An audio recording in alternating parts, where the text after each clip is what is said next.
ላይ የረሱል ሰለላሁ መልእክት በጀመረ አካባቢ ይወርዱ የነበሩ የቁርአን ምዕራፎች ማለት አሁን በቁርአን ወደ መጨረሻ አካባቢ የምታገኛቸው አይነቶች ናቸው። አጫጭሮቹ ማለት ነው እነሱ ነበሩና እነዚያ ምዕራፎች የያዙት መልእክት አጭር ናቸው፣ እጥር ምጥን ያሉ ናቸው። ገብታችኋል? እና ሙስሊሞች በእነዚያ ጊዜያት የሚወርዱላቸው የቁርአን ምዕራፎች ነው እንግዲህ ተደብቀው የሚያነቡት ምናምን የነበረውና በአጭሩ መልእክቱን ለሙስሊሞች የሚያስገነዝብ እጥር ምጥን ባለ አማርኛ ደግሞ የነሱን ደግሞ አስተምሮ የሚተችና የሚመታ አይነት መልእክቶች ነበሩ ለመጀመሪያ ጊዜ ሲመጣ የነበረው። እና ያው እንግዲህ እነዚህ ደግሞ ሙስሊሞች ይረዳቸዋል፣ ያነቧቸዋል ብያቸዋለሁ። ያነቧቸዋል፣ ይወያዩባቸዋል፣ ይማማሩባቸዋል። እና ፕላስ ደግሞ በጥንቃቄ ነው እንግዲህ ተደብቀው ነው የሚያደርጉት ይሄን ተግባር። የቁረይሽ ከሃዲያን ደግሞ በአካባቢያቸው ካሉ ራሳቸውን ላለማጋለጥ ይጠነቀቁ ነበር። እና ይሄ ትምህርት ማለት እንደ ይሆነ እንደዛው ተደብቆ በሚስጥራዊነት እንደተደበቀው ብቻ አልቀረም። ለምንድን ነው ያልቀረው ከተባለ ቀስ በቀስ ነው እንግዲህ ትምህርቱ ቀስ በቀስ ለቅርብ ሰው ታማኝ ለሆነ ሰው ሲሰበክ ነበር ማለት የሆነ ሰው ተነስቶ እንዲሰበክ ምናምን ቢባል በቃ ደርስባቸው አደጋ የታወቀ ነው። በአጭሩ ነው ህይወታቸው የሚገባደደው። ስለዚህ እስልምና የመጣበት ሁኔታ አንደኛ በከበርቴዎች የነበሩ አሉ፣ ኖብልስ ዋን የሚባሉ አሉ፣ በጣም የከበሩ በዛ ውስጥ ባለጸጎች ምናምን አሉ። ፕላስ ደግሞ የማህበረሰቡ መሪዎች ደግሞ አሉ። ማህበረሰቡ ወይ ጎሳ ምናምን ሲመሩ ደግሞ የነበሩ አሉ። እስልምና ይዞት የመጣው ምንድነው? በሰው ዘር እኩልነት ነው። በሰው ዘር እኩልነት የማመን መንፈስ ነው። ገብታችኋል? ረሱል ሰለም ማህበረሰቡ ውስጥ ግልጽ ለውጥ ነው የሆነ ለማምጣት የመጡት፣ ግን ሲመጡ ግን እንደዛ አይደለም የሰበኩት። ገብታችኋል? በግልጽ ለውጥ እንዲሰፍን ቀጥታ መድረክ ላይ ወጥተው አልቀሰቀሱም። ገብታችኋል? ግን እንደዛ ባያረጉ እንኳን የጣዖታውያን አለቆች የነበሩ ሰዎች አሉ። እንግዲህ እንደ ስጋት አዩት በቃ ነገሩን የእሳቸውን መልእክት። ለምን ከተባለ ከኢኮኖሚያዊ ሁኔታ አንፃር ቅድም ነግሬያቸዋለሁ። ጣዖታዎቻቸውን ከማምለክ በዘለለ ለንግድ ነው የሚጠቀሙባቸው። ዋነኛ ገቢ ምንጫቸው ነው። ጣዖታቸውን ጣሉ ማለት ንግዳቸውንም ጣሉ ማለት ነው። በቃ የረሱል ሰለም ህይወት መገባደድ አለበት። ማህበራዊ ህይወት ላይም እንግዲህ ታላላቅ የሚባለው ታናናሾችን መበደል ነው ስራቸው። ከበርቴ የተባለው እንግዲህ ሀብታም የሚባለው ደሃውን መበደን መጨቆን ነው ስራው። ያ ከመሆኑ ጋር ተያይዞ እንግዲህ ያም ደግሞ አልሆን ብሏቸዋል። መጨቆን ነው ለማሉ ህዝቡ። ሀብታም ደሃ ላይ በግልጽ ያራጣ ስርዓት ደማቸውን ይመጣል። ሀያሉ ደካማውን እንዳሰኝ ያደርጋል። ይሄ ነገር እንግዲህ ረሱል ሰለም እንዲተው ነው ይዘው መጡት መልእክት። አንድም ገብታችኋል? ይዘውት የመጡት መልእክት ይሄ ነው። ይሄን ይዘው ከመጣቸው ተያይዞ እንግዲህ እንደ ስጋት ነው የታዩት ማለት ነው። ረሱል ሰለም ሲመጡ እንግዲህ ባሉት ቅድም እንደነገርኳችሁ መካ በአረቢያ አካባቢ የነበረች ነች። በልዩ ስፍራ የሚሰጣት ከተማ ነበረች ከነበረው የንግድ ሁኔታ ብቻ አንፃር። ከሌሎች አንፃር ልክ እንደዛ ነው። እና ደግሞ ከየቦታው በየአመቱ በርካታ ሰዎች ለሐጅ ስርዓት ይመጣሉ። ፕላስ ደግሞ ጣዖታት ደግሞ እየተሳለሙ አምልኮታቸውን ደግሞ ያከናውኑም ነበር። በዚህ የተነሳ መካ ሃይማኖታዊ ጉዳይ ላይም ፖለቲካዊ ጉዳይ ላይም ኢኮኖሚያዊ ጉዳይ ላይም ለአረቡ ዓለም እምብርት ነበረች ማለት ነው። ስለዚህ የቁረይሽ አለቆች የዚያ ሁሉ ጸጋ እንትን ይሆናሉ፣ ተቋዳሽ ይሆናሉ። እንዴት ነው ተቋዳሽ የሚሆኑት? በሃይማኖታዊ ጉዳይ ላይም የነሱን እዛ ሃይማኖታዊ ጉዳይ እዛ ጣዖታቸውን ከኢኮኖሚ ጉዳይ ጋር አስተሳስረው የሚሰጡት። ፖለቲካዊ ጉዳይ ላይም ፖለቲካ ዲሹ እንግዲህ ትሬድ ነው። በቃ ልክ እንደዛው በቃ በጣም ብዙ ጸጋ ያገኙ ነበረ። የዛ ነገር ተቋዳሽ ይሆናሉ። ሙስሊሞቹ በዚያ ጊዜ ቁጥራቸው ገና ያላደገ ከመሆኑ ጋር ተያይዞ ሃይማኖታቸውን ይፋ በማድረግ በራሳቸው ላይ ችግር መፍጠር አልፈለጉም ነበረ። ቀስ በቀስ ነው እንግዲህ ነገሮችን ማሳደግ ይፈልጉት ይባቻል። እና ይሄ ነበር ቀስ በቀስ ማደግ ነበር ይፈልጉት። ቀስ በቀስ መልእክቱን ያደረሱ ማለት አሁን ትንሽ ስለሆነ አደጋ ያመጣባቸዋል። ግን በመጨረሻ ምን ተፈጠረ? የስቃይ ጊዜያት የሚባሉ ነገሮች መጡ። እንዴት ካላችሁ የሙስሊሞች ቁጥር እያደገ መጣ። በጣም እያደገ መጣ የሙስሊሞች ቁጥር። ከጊዜ ወደ ጊዜ በጣም በዙ ሙስሊሞች የሚባሉት ህዝቦች። ስለዚህ የቁረይሽ አለቆች በቀላሉ ተመልክተው ችላ ሊሉት አልፈለጉም። ሲጀመር ችላ ካሉትም በቃ ይወድቃል ኪንግደማቸው፣ ያላቸው ኪንግደም መውደቁ ማይቀር ነው። ስለዚህ ቀደም ባሉ ጊዜያት ውስጥ ሙስሊሞች እንግዲህ ቁጥራቸው በጣም ጥቂት ስለሆነ ተደብቀው ጸሎታቸውን፣ ሰላታቸውን፣ ዱዓቸውን እንዳለ ተደብቀው ማድረስ ይችሉ ነበር አይደለም። እየቆዩ ሲሄዱ ግን ከቁጥራቸው መጨመር ጋር ተያይዞ ሁኔታውን በሚስጥር ለመያዝ አይችሉም ስለበዙ ማለት ነው። እዚህ ከነዚህ አጋጣሚዎች ደግሞ አንዱ ምንድነው በርከት ያሉ ቁጥር ያላቸው ሙስሊሞች በመካ ሸለቆች ምናምን ሲጸልዩ ወይም ሰላት ሲያደርሱ ወይ ዱዓ ሲያደርጉ ምናምን እነዛ ካፊሮች ይመጣሉ ወይ ሙሽሪኮች ላይ ይመጣሉ፣ ከሃዲያኑ ይመጣሉ። ታውቃለህ እነዛን ነገሮች እያላገጡ ሊያልፉት ሞክረው ነበረ ወይ በቡንድ ምናምን ሲይዙባቸው የሚተው መስሏቸው ነበረ፣ ግን አልተውትም። አሁንም ሲያዩት አልሆን ምንም። ከዛ በቃ እንደዛ ከሆነማ መመካከር አለብን አሉ። ኢኮኖሚ ብንል ከኢኮኖሚያችን ያሰናክለናል፣ በፖለቲካል ኢሹ ብንል፣ ሃይማኖታዊ ኢሹ ብንል፣ ማህበረሰባዊ ኢሹ ብንል በቃ ያሰናክለናል። ከዛ ይሄ ነገር ቀንደ ቀልድ ማየት የለብንም ብለው የረሱል ሰለላሁ ጉዳይ መመካከር እንዳለባቸው ያደርጋሉ። እና ብዙ ጉዳይ ተሰብስበው ካወሩ ካውጠነጠኑ በኋላ የራሳቸው መልእክቱን ይዘው የመጡትን ራሳቸው ረሱል ሰለላሁ ማስወገድ አለብን የሚል መልእክት ጋር ይደርሳሉ። በቃ ራሳቸው ማስወገድ አለብን። እንግዲህ ረሱል ሰለላሁ የቲም ቢሆኑም ማለትም ወላጅ አልባ ቢሆኑም በሕፃንነታቸው በ6 ዓመታቸው በሁለቱን የሚያጡ ቢሆኑም ማለትም ሕፃን ሆነው አባታቸውን አጥተዋል። 6 ዓመት ሲሆኑ እናታቸውን አጥተዋል። አያታቸው ነበር አብዱል ሙጠሊብ። ከ2 ዓመት በኋላ አብዱል ሙጠሊብ ሞቷል። አጎታቸው ጋር የተጠጉ ሰው ናቸው። ግን በዛ በቃ ምንም ወላጅ አልባ ቢሆኑም እንግዲህ አጎታቸው አቡ ጣሊብ ጥበቃ ስር ነው ያሉት። እንግዲህ አቡ ጣሊብ እንግዲህ ሂስትሪውን ስትመለከቱት የቁረይሽ ማህበረሰብ አንጋፋ መሪ ናቸው። አቡ ጣሊብ እስልምናን አልተቀበሉም። ግን ሆኖም ቀረ ግን የሆነ እንደ አረብም ማህበረሰብ ወግና ባህል ስትመለከቱት የወንድማቸውን ልጅ ከማንኛውም ክፉ ነገር መጠበቅ አለባቸው። ያ ነገር ያስገድዳቸዋል ወግና ባህሉ ገብታችኋል።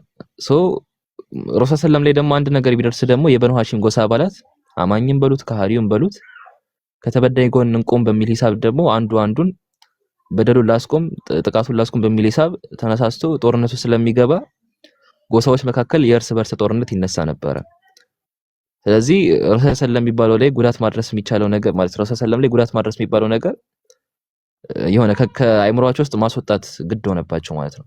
ቃሳቸውን መንከት የማይቻል ነገር ነው ብለው አሰመሩበት እንጂ ረሱል ሰለላሁ አይንኩ እንጂ ምንድነው የተነሳው የደህንነት ዋስትና ማለት ምንም የሚከላከልላቸው ወገን የሌላቸው ደግሞ በጣም ብዙ ምስኪን ደሃ ደግሞ ነበሩ። እነሱን ደግሞ እንግዲህ ረሱል ሰለላሁ ምንም ያህል ጥበቃና ከለላ ቢኖራቸው በተለይ ደግሞ ባጎታቸው በቁረይሽ መሪ በሆነው በአቡ ጣሊብ በኩል ሌሎቹ ግን ረሱል ሰለላሁ ሲከላከሉ የነበሩት ድሆችና ምስኪኖች ማንም ሊከላከልላቸው አይችሉም ነበር። ስለዚህ ቁረይሾች እነዚህ ማንም የማያቸው ማንም የሚታደጋቸው ለሌለ ሙስሊሞች ላይ ይነሱባቸዋል ማለት ነው። ስለዚህ ሃይማኖቱን ለመቀበል ያሉ ደግሞ ያማተሩም ያሉ ሰዎች ካሉ ይሄንን ነገር ፈርተው ማለትም በደሉን ፈርተው የቁረይሾችን በደል ፈርተው እስልምናን እንዳይቀበሉ በማድረግ እስልምናን ለማዳከም ይንቀሳቀሳሉ ማለት ነው። እና መካ ውስጥ የሚገኙ እነዚህ ቁረይሾች ከሃዲያኖች ምናምን ያው በቋሚነት ሙስሊሞችን ማሰቃየታቸውን ስራዬ ብለው ይዙታል። እንግዲህ ረሱል ሰለላሁ ምንም እንኳን ለራሳቸው ጥበቃና ከለላ ቢኖራቸው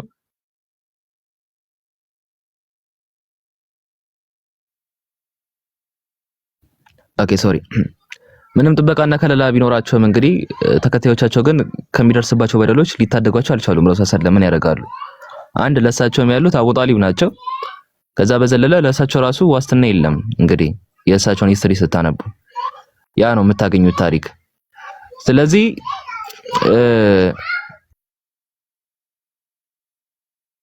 ይረብሻል እንደ ባክግራውንድ ላይ ልጆች አሉ ከይቅርታ ጋር ባክግራውንድ ይረብሻቸው ልጆች አሉ ይረብሻቸዋል። አንድ ጊዜ ነገር የሚረብሻችሁ ከሆነ ሌላ ጊዜ መቀጠል እንችላለን። እሺ አይረብሽም። ኦኬ ምን ላይ ነበረን? ያው እንደዚህ በደል መጣ። በጣም በደል ሲበዛ እንግዲህ ምንድነው ያሰቡት እነሱ እስልምና እንግዲህ ከአረቢያ ምድርም ደግሞ ወጥቶ እንዳይስፋፋ ያደርጉ ነው። ያንን ነበር ያሰቡት። ገብታችኋል? እና ይሄ የሆነበት ምክንያት ምንድነው? እንዳይስፋፋ ለማድረግ ያሰቡበት ምክንያት ምንድነው? ጥቂት የሆኑ ሙስሊሞች ወደ ኢትዮጵያ ወይም ደግሞ አቢሲኒያ የምትባለው በዛ ሰዓት ለማምለጥ ይችላሉ። ከዛ ክርስቲያን ንጉስ ነበረ በዛ ሰዓት ነጃሺ የሚባል እሱ ጋር ጥገኝነት ውስጥ ይገባሉ።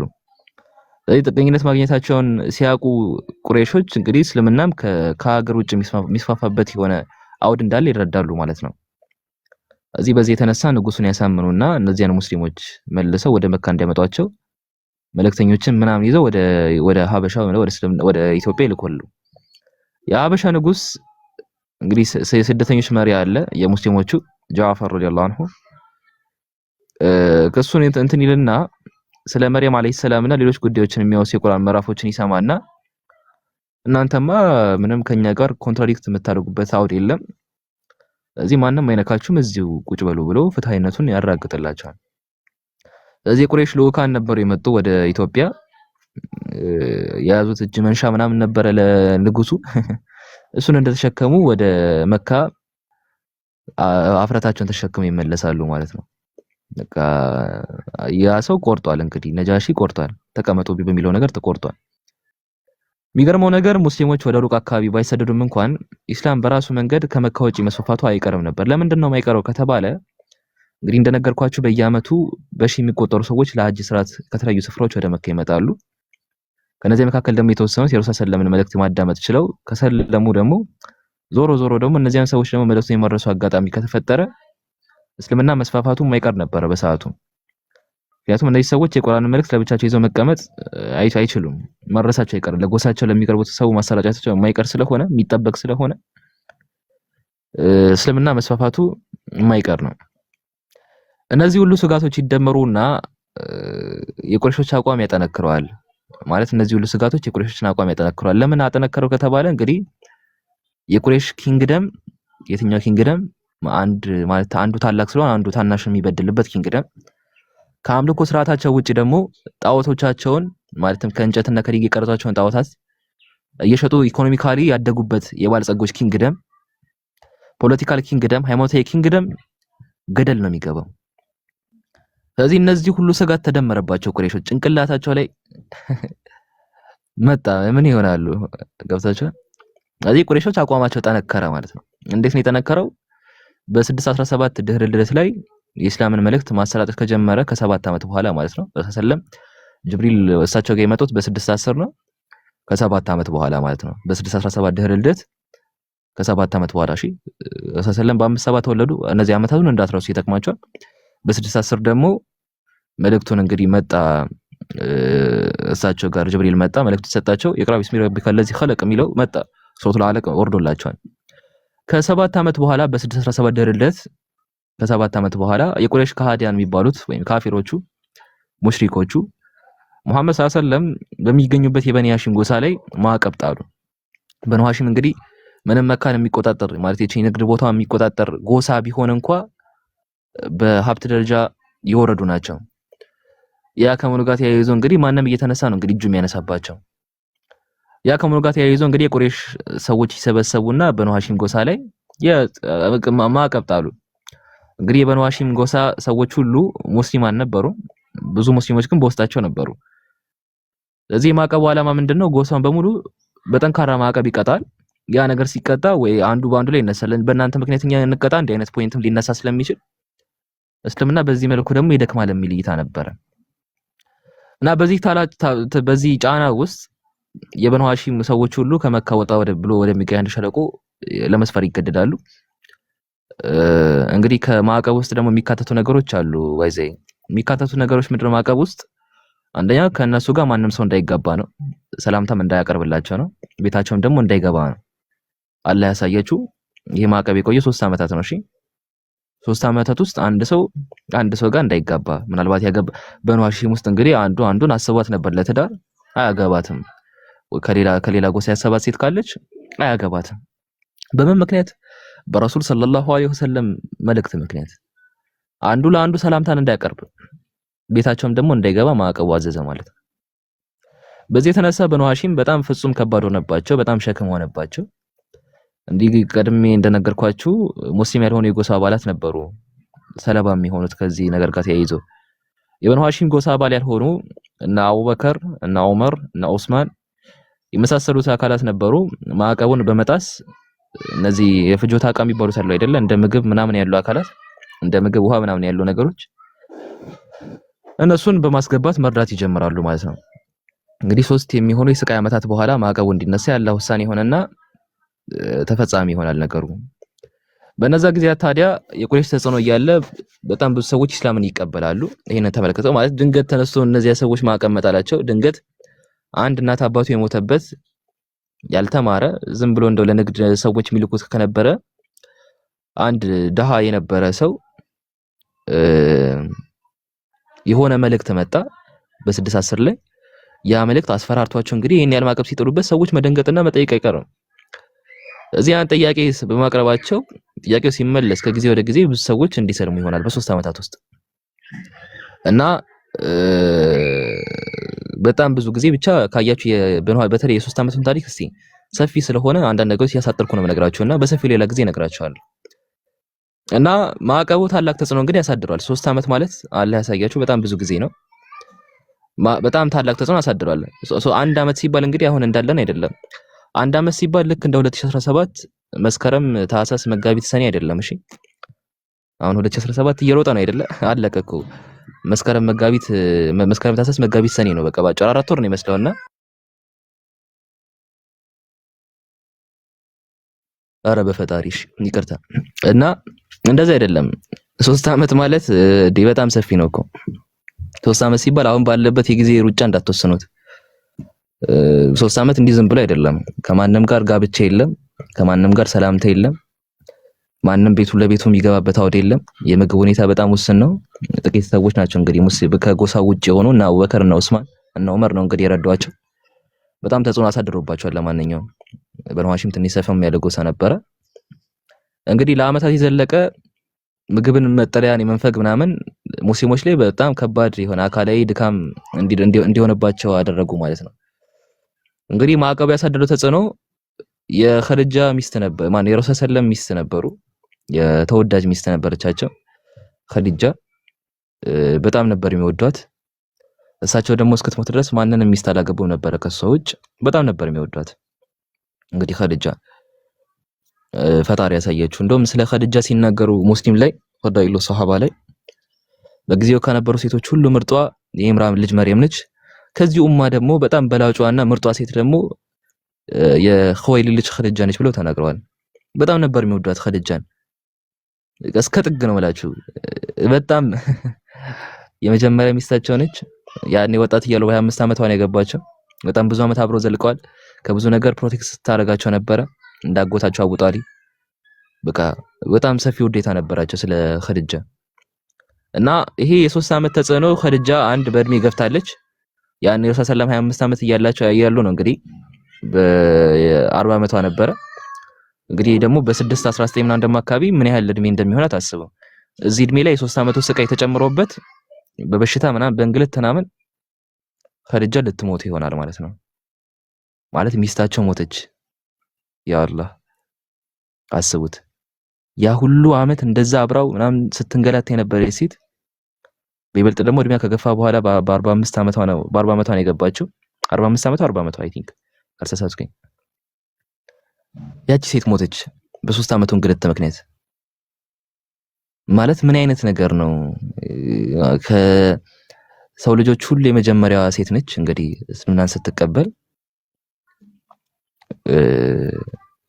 ገብታችኋል?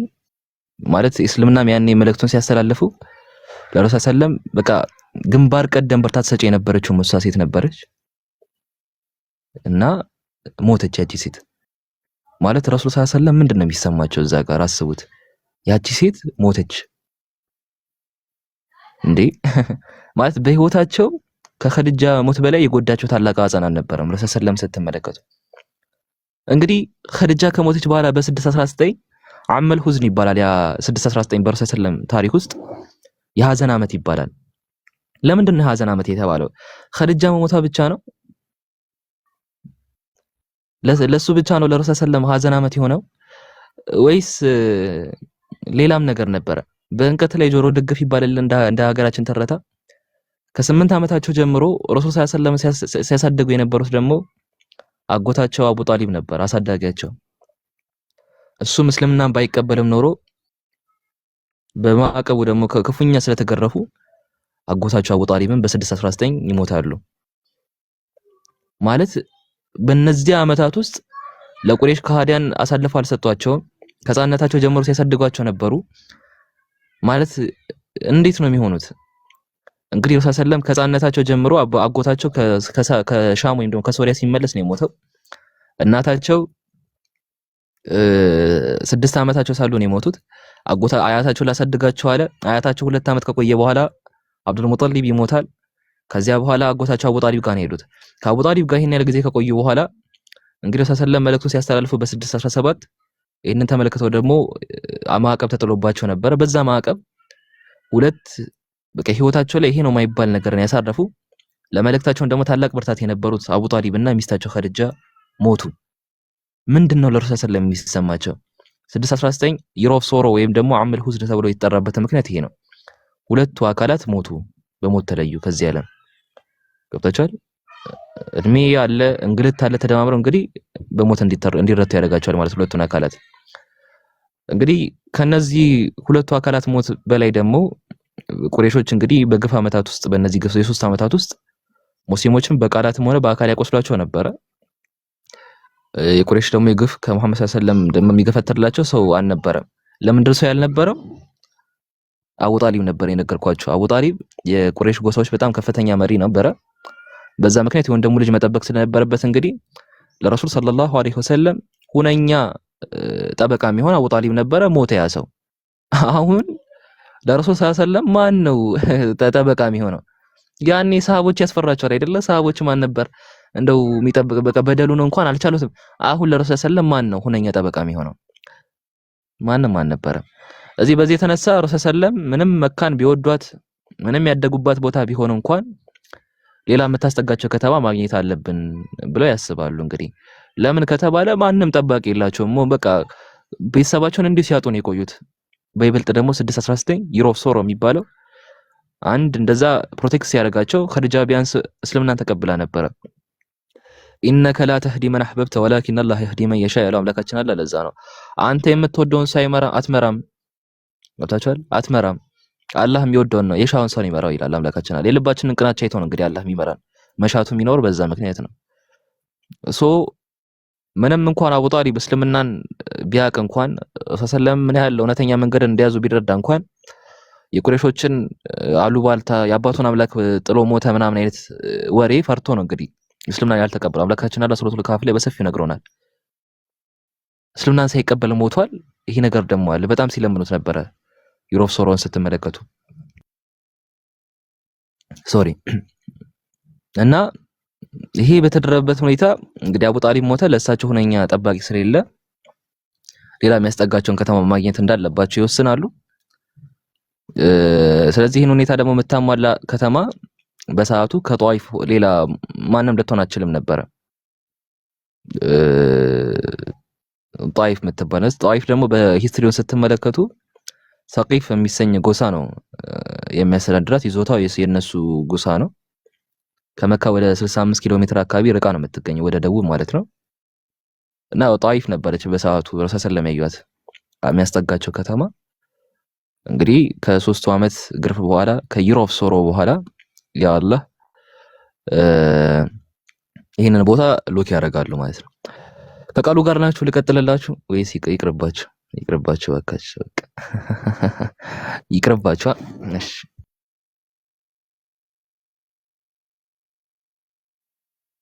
በቃ ይቅርባችሁ። እሺ ልቀጥልላችሁ ወይስ ምን ትላላችሁ? ዳሪ ያለሽ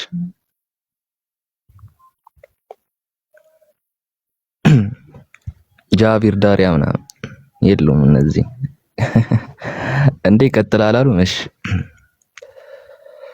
አላህ እና የአምላካችን አላህ መልእክተኛ የሆኑት ረሱል ሰለላሁ ዐለይሂ ወሰለም አገልጋያቸውን ዘይድ ኢብኑ ሐሪሳን አስከትለው ወደዚያች ከተማ ይሄዳሉ። ወደ ጧይፍ ማለት ነው። ጧይፍ እንደነገርኳችሁ ሰቂፍ የሚባል ጎሳ ነው የሚያስተዳድረው እና እዚያ ሲደርሱ የከተማው ሹሞች ነበሩ ወንድማማቾች ነበሩና ያነጋግሯቸዋል። እና ምንድነው ያደረጉት የጧይፍ ሹማምንቶች ወይም ደግሞ ወንድማማቾች ነበሩ በሰዓቱ። እስልምና መቀበል ብቻ አይደለም አልፈልግም ያሉት፣ እስልምና መቀበል ብቻ አሻፈረኝ ሳይሆን ያሉት ምንድነው እነሱ እንደውም ጥገኝነትን ደግሞ አንሰጣችሁም በዚች ከተማ ነበር ብለው በአንድ ድምጽ የነገሯቸው። እዚህ ይሄ ነገር ከተባለ እንግዲህ በጣም ነው የሚከብደው። ማለት ይሄ ይከብዳል፣ ለረሱል ሰለም ይከብዳል፣ የሆነ ይከብዳል ማለት ካያችሁ ቼዝ የሚያክሰው አለ። ቼዝ ተጫወቱ። ቼዝ ጨዋታ ላይ ዋናው ኪንጉ ከተመታ ሙሉ ወታደሮቹ ይሞታሉ። ይወጣቻል። ሙሉ ኪንግ ደግሞ ይመታል ጦርነት ላይ ባይዘይ ትወድቃላችሁ። ዋናው ቼዝ ላይ እንደዛ ነው። ወይ ደግሞ እንደ ጦርነት ምሳሌ ልስጣችሁና ሚኒሊክ ከጣሊያን ጋር ጦርነት ሲያደርጉ ሚኒሊክ ወደፊት ለፊት አልወጡም ነበር። ወታደሩን ወደፊት የመሩት ለምን? ሚኒሊክ ተመቱ ማለት ወታደሩ እንዳለ ይወድቃል፣ ይበተናል። ወይ ደግሞ እንደ ምሳሌ ልስጣችሁና ዮሐንስን ወሰዱ። ዮሐንስ ከሶማሌዎች ጋር ጦርነት ሲያደርግ ዮሐንስ ሲመታ እንግዲህ አፈገፈገ ወታደሩ። በዛ ምክንያት ነው ጦርነቱ የተሸነፈ ነው። ስለዚህ የሆነ መሪ ሆናችሁ ካላችሁ በህይወታችሁ ውስጥም መሪ አካል ካለ ያ መሪ አካል ሊመታ አይገባም። ቢያንስ ወታደር ቢያልቅ ይሻላል። ሱዳን ነው ሶማሌዎች? እሺ አይ ቲንክ እንደዛ።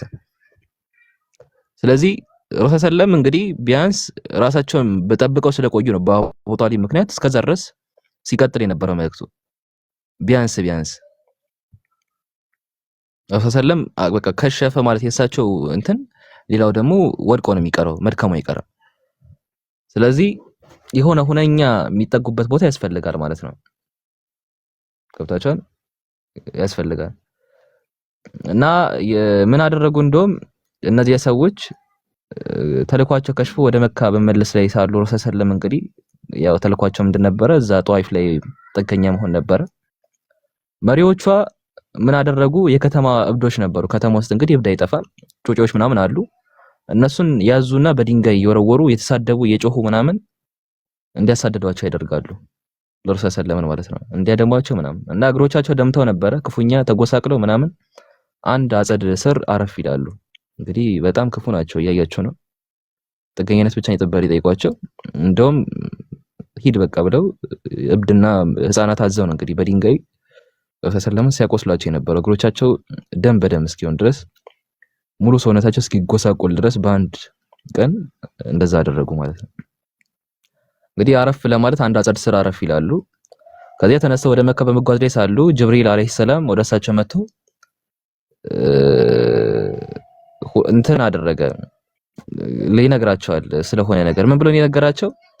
እንደውም አንተ እኮ ከፈለጉ እኔ ሁለቱ ተራሮችን አላትሜ የከተሞቹን ህዝቦች አውድምልሃለሁ ይላቸዋልና ማለት እንደዛ አድርገውባቸው ምንድነው ነው እናንተ እስቲ ራሳችሁን ገምግሙ። ያ አላህ ማለት ዝም ብላችሁ የሆነን ሰው ጥገኝነት ጠይቃችሁት ጥገኝነቱን እምቢ ማለቱ አንድ ሀዘን ነው። ከዛ ደግሞ ታክሎ የከተማውን እብድና ህፃናት አስከትሎ በድንጋይ ማስወገር ማለት የከባድ ነገር ነውና ጅብሪል መጣና በቃ እኔ አንቱ ከፈለጉ ሁለቱን የከተማዎች ተራራዎች አሉና ሁለቱን አላትሜ አውድማቸዋለሁ ህዝቦቹን ይላቸዋልና ምንድነው ያሉት እሳቸው ረሱል ሰለም ከዝርዮቻቸው እኮ ማለትም ከነሱ ዝርዮች አላህን የሚያመልኩ ትውልዶች ሊወጡ ይችላሉ። ስለዚህ ተውት፣ ይሄን ነገር ተው ብለው ለረሱል ተናገሩ። ምን አይነት ኧረ በፈጣሪ ምን አይነት ፐርሰናሊቲ ቢኖራቸው ነው እንደዛ ያደረጋቸውን ህዝቦች ግን ከዝርዮቻቸው እኮ እስልምናን የሚቀበል ሰው መነሳቱ አይቀርምና ተዋቸው ያሉት። ሱብሃንአላህ ምን አይነት ፐርሰናሊቲ ቢኖራቸው ነው ያ አላህ። ስለዚህ ያጎታቸው አቡ ጣሊብ ሞትን ተከትሎ እንግዲህ ከቁረይሾች ግፍ ማንንም የሚከላከላቸው እንደሌለ ይበልጡንም ደግሞ አማኝ የሆኑ ተከታዮቻቸው የሚደርስባቸው ስቃይ ካስተዋሉ በኋላ የአላህ መልእክተኛ ሰለላሁ ዐለይሂ ወሰለም የሆነ ለውጥ እንደሚያስፈልግ ያምናሉ። ኢስላም በህልውና ይቀጥል ዘንድ እንግዲህ አንድ እርምጃ መራመድ አለባቸው እና ይሄ መፍትሄ የሚሆነው መች ነው? ይሄን መፍትሄ ይዛ የተቀመጠች አንድ የምድረ በዳ ውሃ ወይም ደግሞ ኦሲስ ይባላልና ከተማ ትገኛለች። የሆነች ከተማ አለች። ይቺ ከተማ የስሪብ ትባላለች። መዲና ምንላት ማለት ነው በአሁን ቋንቋ። ያኔ የስሪብ ተብላ ነው የምትጠራው። ከመካ ሰሜናዊ አቅጣጫ ከ500 ኪሎ ሜትር ርቃ ነው የምትገኘው። በከተማ የሚገኙ ሁለት ዋነኛ ጎሳዎች ነበሩ፣ አውስና ኸዝረጅ ይባላሉ።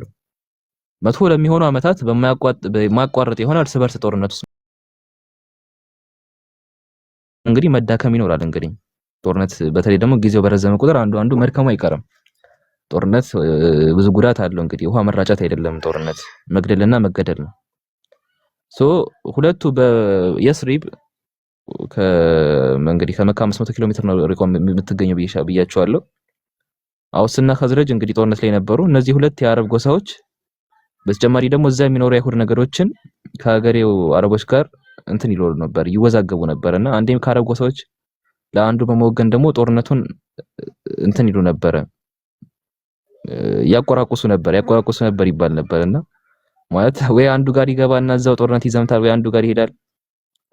በለው እያለ ደግሞ አይሁድ ደግሞ እንትን ይል ነበረ፣ ያበረታታ ነበር። አይሁዶች እዛ የነበሩ አይሁዶች በይበልጥ ደግሞ መዲና ላይ ነበሩና እና ረሱል ሰለላሁ ዐለይሂ ወሰለም ታማኝ የመሆናቸው ሁኔታ የስሪብ ውስጥ በደንብ ይታወቅ ጀመር። እንግዲህ ረሱል ሰለላሁ ዐለይሂ ወሰለም ታማኝ መባላቸው እውነተኛ መባላቸው ሊደንቃችሁ የሚገባው ለምንድን ነው ከተባለ አረቦች እንደገርኳችሁ ነጋዴ ናቸው።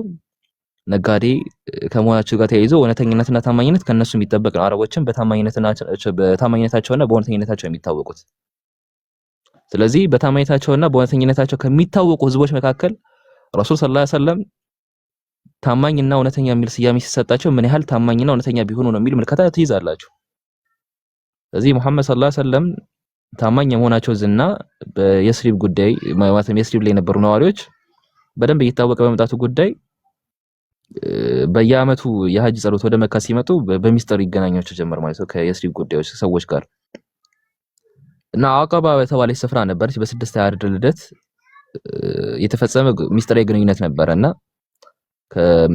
ከየስሪብ ነዋሪዎች ጋር ከረሱል ሰለላሁ ከየስሪብ ነዋሪዎች ጋር ያደረጉት አቀባ የተባለች ስፍራ ላይ በስድስት ያርድ ልደት ግንኙነት ያደረገውና ያ ነገር ፍሬ አፍርቶ የሁለቱ ጎሳዎች አባላት ከሁለቱም ጎሳዎች የሆኑ አካላት ማለት ነው ጥቂት ሰዎች እስልምናን ለመቀበል ይችላሉ ማለት ነው። የዚህ ውጤት የኋላ ምን ተፈጠረ? በሁለተኛው አቀባ ግንኙነት ማለትም በአመታዊ ሐጅ ወቅት ነበረ። በርካታ ሰዎች ከየስሪብ መተው ረሱል ሰለላሁ ዐለይሂ ወሰለም ጋር እንዲገናኙና ኢስላምን እንዲቀበሉ ያስችላቸዋል። ከዚያ በኋላ የተከሰተው ነገር ሙስሊሞችን አንድ እያሉ በሚስጥር ወደ የስሪብ እንዲሰደዱ ያደርጋቸዋል ማለት ነው። በመጨረሻም በ622 ልደት ረሱል ሰለላሁ ዐለይሂ ወሰለም እና አቡበከር ረዲየላሁ ዐንሁ ወደ መዲና ስደት ያደርጋሉ ማለት ነው። ረሱል ሰለላሁ ዐለይሂ ወሰለም እዚያ እንደደረሱ መጀመሪያ ያደረጉት ነገር ምንድነው? የከተማዋን ወይም የየስሪብን ስያሜ መዲና በመባል ነበር የቀየሩት። መዲናቱል ሙነወራ የምትባለው ማለትም ረሱል ሰለላሁ ዐለይሂ ወሰለም ወደ መዲና ያደረጉት ስደት ሂጅራ ይባላል። በኢስላም የታሪክ አቆጣጠር የጊዜ አቆጣጠር መነሻ ተደርጎ የተወሰደው ይሄ ነው። ይሄ ክስተት ነው። መዲናቱል ሙነወራ ላይ ሂጅራ ሲያደርጉ ነው፣ ጉዞ ሲያደርጉ ነው። እና ሙስሊሞች መዲና ከገቡ በኋላ በረሱል ሰለላሁ ዐለይሂ ወሰለም አመራር ሰጪነት እንግዲህ የመጀመሪያ እስላማዊ መንግስት ሊመሰረት ይችላል በዚያ ማለት ነው። ረሱል ሰለላሁ ዐለይሂ ወሰለም 10 ለሚሆኑ ዓመታት መዲና ላይ ተቀምጠው የተዋቸው ተምሳሌታዊ ሁኔታዎች ነበሩ፣ አኗኗር ሁኔታዎች ነበሩ፣ የህይወት ዘይቤዎች ነበሩ። እና እነዚያን ሁሉ ሙስሊሞች በፖለቲካ፣ በማህበራዊ ኑሮ፣ በኢኮኖሚያዊ ዘርፍ ምናምን በቃ ረሱል ሰለላሁ ዐለይሂ ወሰለም እዛ ባስቀመጡት ሁኔታ እንግዲህ ለአመታት በዚያ እንዲተዳደሩ ያደርጋቸዋል ማለት ነው። ረሱል ሰለላሁ ዐለይሂ ወሰለም የቀመሩት ያገዛዙ ሁኔታ ይህ ሁሉ ሲሆን፣ ይህ ሁሉ ሲባል፣ ይህ ሁሉ ሲፈጸም ህይወት በመዲና ያለ ተግዳሮት አልነበረችም ማለት አይደለም። ተግዳሮቱን ቀነሰ። የረሱል ሰለላሁ ዐለይሂ ወሰለም ቢያንስ የመኖር ዋስትናቸውን ይበልጥ ጨመረ ይባል እንጂ ያለ ተግዳሮት ግን ሁሉም ባልጋ ሆነ ተብሎ አይደለም የሚገመተው። ረሱል ሰለላሁ ዐለይሂ ወሰለም መዲና ገቡ ማለት አዲስ በተቋቋመው ኢስላማዊ መንግስት ውስጥ በርካታ ሙስሊሞች ከመካ በስደት የመጡ የወል ስማቸውን ደግሞ ሙሃጂሩን ይባሉ ነበር። ሙሃጂሩን ማለት ተጓዦቹ ማለት ነው። መካ ከነበሩ የተለያዩ ጎሳዎች የተወሰኑ ሰዎች ቢሰልሙም ማለት የየጎሳው ደግሞ ቀሪ ህዝብ ግን አሁንም ጣዖታዊነት ውስጥ ነው እንግዲህ የጸናው፣ እዛ ውስጥ ነው ያለው። እና የመጀመሪያዎቹ የመዲና ነዋሪዎች የሆኑት ሰዎች ነበሩ። እንግዲህ የመጀመሪያዎቹ የመዲና ነዋሪዎች የሆኑት እንግዲህ አውስና ኸዝረጅ የሚባሉት፣ ሙስሊሞች ደግሞ አንሳር ወይም ደግሞ ረዳቶች የሚል ስያሜ ይሰጣቸዋል ማለት ነው። ስለዚህ የመዲና ኡማ አንድ አካል ሆኑ ማለት ነው፣ አንሳር በሚል ወይም ደግሞ ረዳቶች በሚል ስያሜ። በዚያ ላይ ደግሞ ከሁለቱም ወገን ያልሆኑ ከአፍሪካ፣ ከፋርስ፣ ከቢዛንታይን ኢምፓየር የመጡ ደግሞ ሙስሊሞች አሉ። ይህንን ደግሞ የማህበረሰብ ሁኔታ በደንብ ይሰበሰባል ምናምን። ረሱል ሰለላሁ ደግሞ ከእንግዲህ እያንዳንዱ ሙስሊም ታማኝነቱ ለጎሳዊን ደግሞ ለመጣበት ነገር ሳይሆን ለኢስላማዊ መንግስት መሆን አለበት ብለው እንትን ይላሉ። ምክንያቱም በስተዋል እዛ ጋር ወጣቻለ አፍሪካ ውስጥ የሆነ ኪንግደም አለ። በሰዓቱ በ7ኛው ክፍለ ዘመን የፋርሶች ኪንግደም በጣም ሰፊ ነበረ። የቢዛንታይን ኢምፔሪየም በጣም ሰፊ ነበረ። ስለዚህ ረሱል ሰለላሁ ዐለይሂ ወሰለም ምንድነው ቃል ያስገባቸው አሁን ያላችሁት በጎሳ ሲቹዌሽን ሳይሆን ልክ እንደ አንድ ሙስሊም ወንድም መሆን አለባችሁ። የምትሳሰሩት አምላካችን ረሱላህ ኢምራን ላይ 103ኛው ላይ እንደገለጸልን በዛ ነው ብለው አበክረው ያስተምራሉ ማለት ነው። እዚህ አንድ ሙስሊም ከቁረይሽ ከአውስ ከኸዝረጅ ወይም ከአይሁድ መምጣቱ ግምት የሚሰጠው ጉዳይ አይሆንም ማለት ነው። አንድ ጊዜ እስላምን ከተቀበሉ የአዲሱ እስላማዊ ማህበረሰብ አባል በመሆኑ ምክንያት በእምነት ላይ የተመሰረተ ወንድማማችነት አካል ይሆናል ማለት ነው። ኧረ በለው እሺ፣ ይቅርታ እሺ። የሚረብሻችሁ ከሆነ ማቆም እችላለሁ። በቃ ምን ይደረጋል። እና በወንድማማችነት ውስጥ ይሆናሉ ማለት ነው። በጎሳ ሲቹዌሽን ሳይሆን በወንድማማችነት ሲቹዌሽን ይሆናሉ ማለት ነው። ማንም አካል ከቁረይሽ ይምጣ ከአውስ ይምጣ ከኸዝረጅ ይምጣ ከአይሁድ ይምጣ ከየትም ይምጣ የሚሰበሰበው በወንድማማችነት አውድ ውስጥ ነው። እዚህ መዲና ውስጥ እንግዲህ ረሱል ሰለላሁ የገነቡት ኪንግደም አለ እንደነገርኳችሁ። ልክ እንደዛው ደግሞ ልክ እንደ አንድ ኪንግደም ደግሞ ህገ መንግስት ያስቀምጠዋልና ስለዚህ ምንድነው የተቀመጠው ህገ መንግስት ምንድነው? አይሁዳውያን የራሳቸውን የቻሉ ማህበረሰቦች ናቸው። የራሳቸው ደግሞ ሃይማኖት አላቸው። ግን የእስላማዊ ማህበረሰብ ደግሞ ምንድናቸው? ግማር ናቸው ብለው ነው ያስቀመጡት። ሶሪ እነሱም ደግሞ የራሳቸውን ሃይማኖት ያራምዳሉ። ሙስሊሞችም ደግሞ የራሳቸውን ሃይማኖት ያራምዳሉ። እዚህ ከነሱ ስህተት የፈጸመ በራሳቸው ህግ ይዳኛል፣ ሙስሊሞችም ደግሞ በህግ ሸሪዓ ይዳኛሉ የሚል ህግ መጣ ማለት ነው። ረሱል ሰለላሁ መዲናን ቢቆጣጠሩ ለዚያም ደግሞ መሪ ቢሆኑ የመዲና መሪ የየስሪብ መሪ ቢሆኑ እንኳን እምነታችሁን እንደሙዳችሁ አራምዱ፣ እኛም ደግሞ ለእምነታችን አንዱ ላይ እንዳይደርስ የሚል ህገ መንግስትን ነው እንግዲህ ረሱል ሰለላሁ ያሰፈሩት በዚያ። ስለዚህ ይሄ ነው ሲፈጸም የነበረው ባይዘ እሺ። ፍትሃዊነትን ከማስፈን አንፃር በቃ በእስልምና በየትኛውም ኪንግደም ላይ የተፈጸመው ነገር ይሄ ነው። ረሱል ሰለላሁ ዐለይሂ ወሰለም መዲና ከመጡ በኋላ አዲስ የቀረጹት ነገር ነበረ። ፖለቲካዊ፣ ማህበራዊ የአኗኗር ደንቦች ምናምን ነበረና ያ ደግሞ የመዲና ህገ መንግስት ተብሎ ይታመን እንደዛ ተጽፎ ነበረ። እዚህ በዚህ ህገ መንግስት ላይ በረሱል ሰለላሁ መሪነት መዲና በእስላማዊ ህግ የምትተዳደር ሆነች ማለት ነው። ታሪኳ እንደዛ ነው። እና ኡማው እንደ አንድ ፖለቲካዊ አካል ይታያል። በተጨማሪም ደግሞ ረሱል ሰለላሁ ደግሞ የከተማ ዋና አስታራቂ ይሆናሉ፣ አሸማጋይ ይሆናሉ። እንግዲህ ለ100 ዓመት ሲጣሩ የነበሩ እንደማ አካላት ነበሩ እንደነገርኳችሁ ኸዝረጅና አውስ በሳቸው ስር አንድ ሆኑ ማለት ነው። ያረጀ ያፈጀ አረባዊ ባህል ነበራቸው፣ ወግ ነበራቸው ምናምን ገብታችኋል። አንዱን መበቀል ነገር ምናምን ነበር፣ ክብር ማስመለስ ምናምን የሚሉት ነገር ነበረ። በቃ ቂመኞች ምናምን ነበሩ። እንዳለ ሁሉ በእስላማዊ ህግ ተተካ ማለት ነው። ቀደም ሲል እንደገለጽኩላችሁ እንግዲህ አይሁዳውያን የራሳቸውን ሃይማኖታዊ ስርዓት ማካሄድ እንዲችሉ ህገ መንግስቱ ፈቅዶላቸዋል። ቢፈቅድላቸውም ግን የመዲና የበላይ ፖለቲካዊ ደግሞ መሪ አሉ ረሱል ሰለላሁ የሚባሉት፣ ግን ያንን ደግሞ መቀበል እንዳለባቸው ግዴታ ይሆንባቸዋል ማለት ነው። እንዲሁም ደግሞ ከቁረይሽ ሆነ ከሌሎች አካላት መዲና ላይ ጥቃት ከተፈጸመ ከሙስሊሞች ጋር ተባብረው የመመከት ግዴታም ደግሞ እንዳለባቸው ተገለጸ ማለት ነው። አንድ አካል ሆነዋል የማህበረሰቡ። እዚህ ረሱል ሰለላሁ የቀረጹት ህገ መንግስት ለበርካታ ዓመታት ሙስሊም ያልሆኑ አናሳ የህብረተሰብ ክፍሎችን እንዴት ማስተዳደር እንደሚቻልና እንዴት አንድ ላይ ማኔጅ ማድረግ እንደሚችሉ እንደ ሞዴል ሆነው ተጠቀሱ፣ እንደ አርአያ ሆነው ተጠቀሱ ማለት ነው። እንግዲህ በየጊዜው ለረሱል ሰለላሁ በራእይ ወይም ደግሞ እንደ የሆነው የሚወርድላቸው የቁርአን አንቀጾች ነበሩ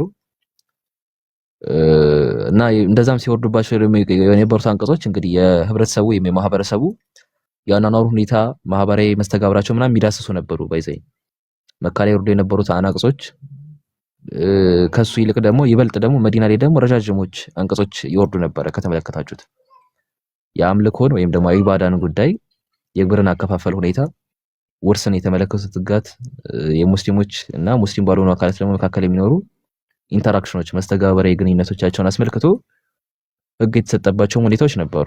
ስለዚህ እነዚህ ሁሉ ጉዳዮች ማህበረሰቡ በሚገባ ይገነዘባቸው ዘንድም ደግሞ ረሱል ሰለላሁ በተለያዩ ማብራሪያዎች ወይም ደግሞ ሐዲስ በምንለው ነገር በሱ ሁኔታ ውስጥ እንግዲህ ይናገሩ ነበር ማለት ያብራሩ ነበር። እንግዲህ እንደምናውቀው ሐዲስ ከቁርአን ቀጥሎ የቀደምት ህዝቦችን አኗኗር ባለ የተላኩላቸው ነቢያት ያስተዋውቀናል። ኖህን፣ ኢብራሂምን፣ ሙሳን፣ ዳውድን፣ ኢሳን መልእክቶቻቸውን በየጊዜው የገጠማቸውን ተግዳሮቶች ለረሱል ሰለላሁ ዐለይሂ ወሰለም ተከታዮች ይገሰጹበት ዘንድ በትምህርታዊ ሁኔታ ይገለጥላቸው ነበር። እንግዲህ ወማ የንጢቁ አኒል ሀዋ ኢን ሁወ ኢላ ወህዩን ዩሃ አምላካችን አለ ይላል። እዛ ነው ከልብ ወለድ አይናገርም፣ የሚናገረው ደግሞ የሚወረድ እንጂ ይላልና ዝም ብለው ተነስተው የሚናገሩ አልነበሩም። አምላካችን አለ የገለጸላቸውን ነገር በንግግራቸው ውስጥ ስቴት ያደርጉ ነበረ። አንድም የሆነ ጥቅላይ ነገሮች ስናገኝ ወደ ረሱል ሰለላሁ ዐለይሂ ወሰለም ንግግር የምንመለሰውም ለዛ ነው። ስለዚህ ከነዚህ መልእክቶች ውስጥ አብዛኞቹ የመዲናን ወይም አይሁድ ማህበረሰብን ኢላማ ያደረጉ ነበሩ። ምክንያቱም አይሁዳውያን ከሙስሊሞች ጋር የጋራ የሆነ ብዙ ነገር አላቸው። ሁለቱም በአምላክ አንድነት ያምናሉ። የጋራ የሆኑ ደግሞ ነቢያትም አሏቸው። በረሱል ሰለላሁ ዐለይሂ ወሰለም ደግሞ የመጀመሪያዎቹ የተልእኮ ጊዜያት ውስጥ ሌላው ቀርቶ ሁለቱም ወደ ኢየሩሳሌም ዞሮ ነበር የሚጸልዩት፣ እንግዲህ ወደ መካ ትእዛዝ እስከሚመጣ ድረስ። በዚህ ሁሉ የተነሳ ከመዲና አይሁዶች የተወሰኑ ግለሰቦች እርሳቸውን እንደ ነብይ ለመቀበል በር ይከፍትላቸውና ሙስሊም ይሆናሉ ማለት ነው። እንግዲህ አይሁዳውያን ጥንታውያን መጻሕፍት ስትመለከቱ አንድ ነብይ ከአረቢያ እንደሚነሳ ያወሳሉ። ያንን በሌላ ጊዜ ይመጣበታለሁ፣ እንግዲህ በሰፊው እንመጣበታለን። እና ይህ ሰው ደግሞ መሐመድ ሰለላሁ ዐለይሂ ወሰለም መሆናቸውን ብዙ ማስረጃዎችን አረጋገጡላቸው ማለት ነው። ይሁን እንጂ ከአይሁዳውያን ደግሞ ብዙዎቹ ይህን ቃል ተቀበሉ ነበር። በዚህ አኳያ ደግሞ የአይሁድ እምነት በስፋት ደግሞ ተበርዞም ነበር።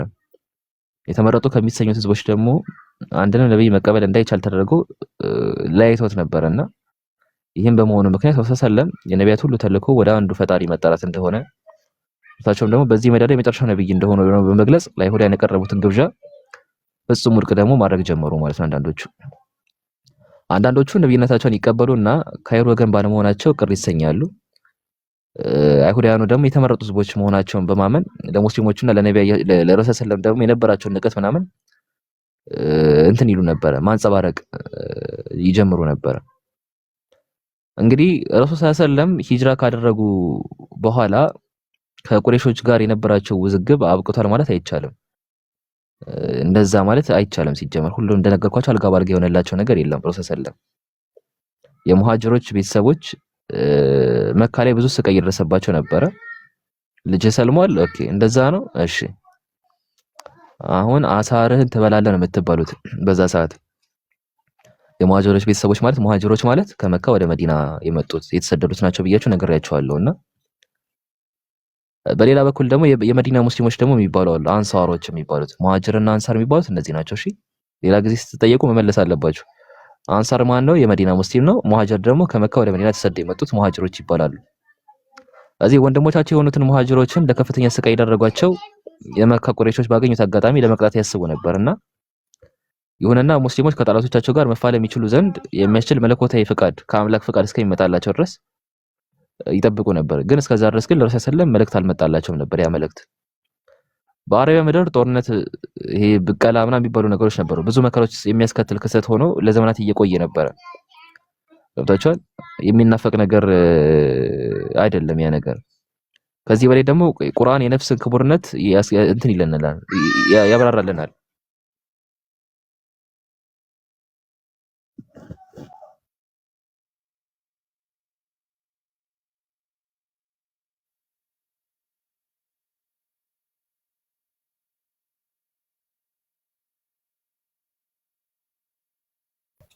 ኦኬ ሶሪ።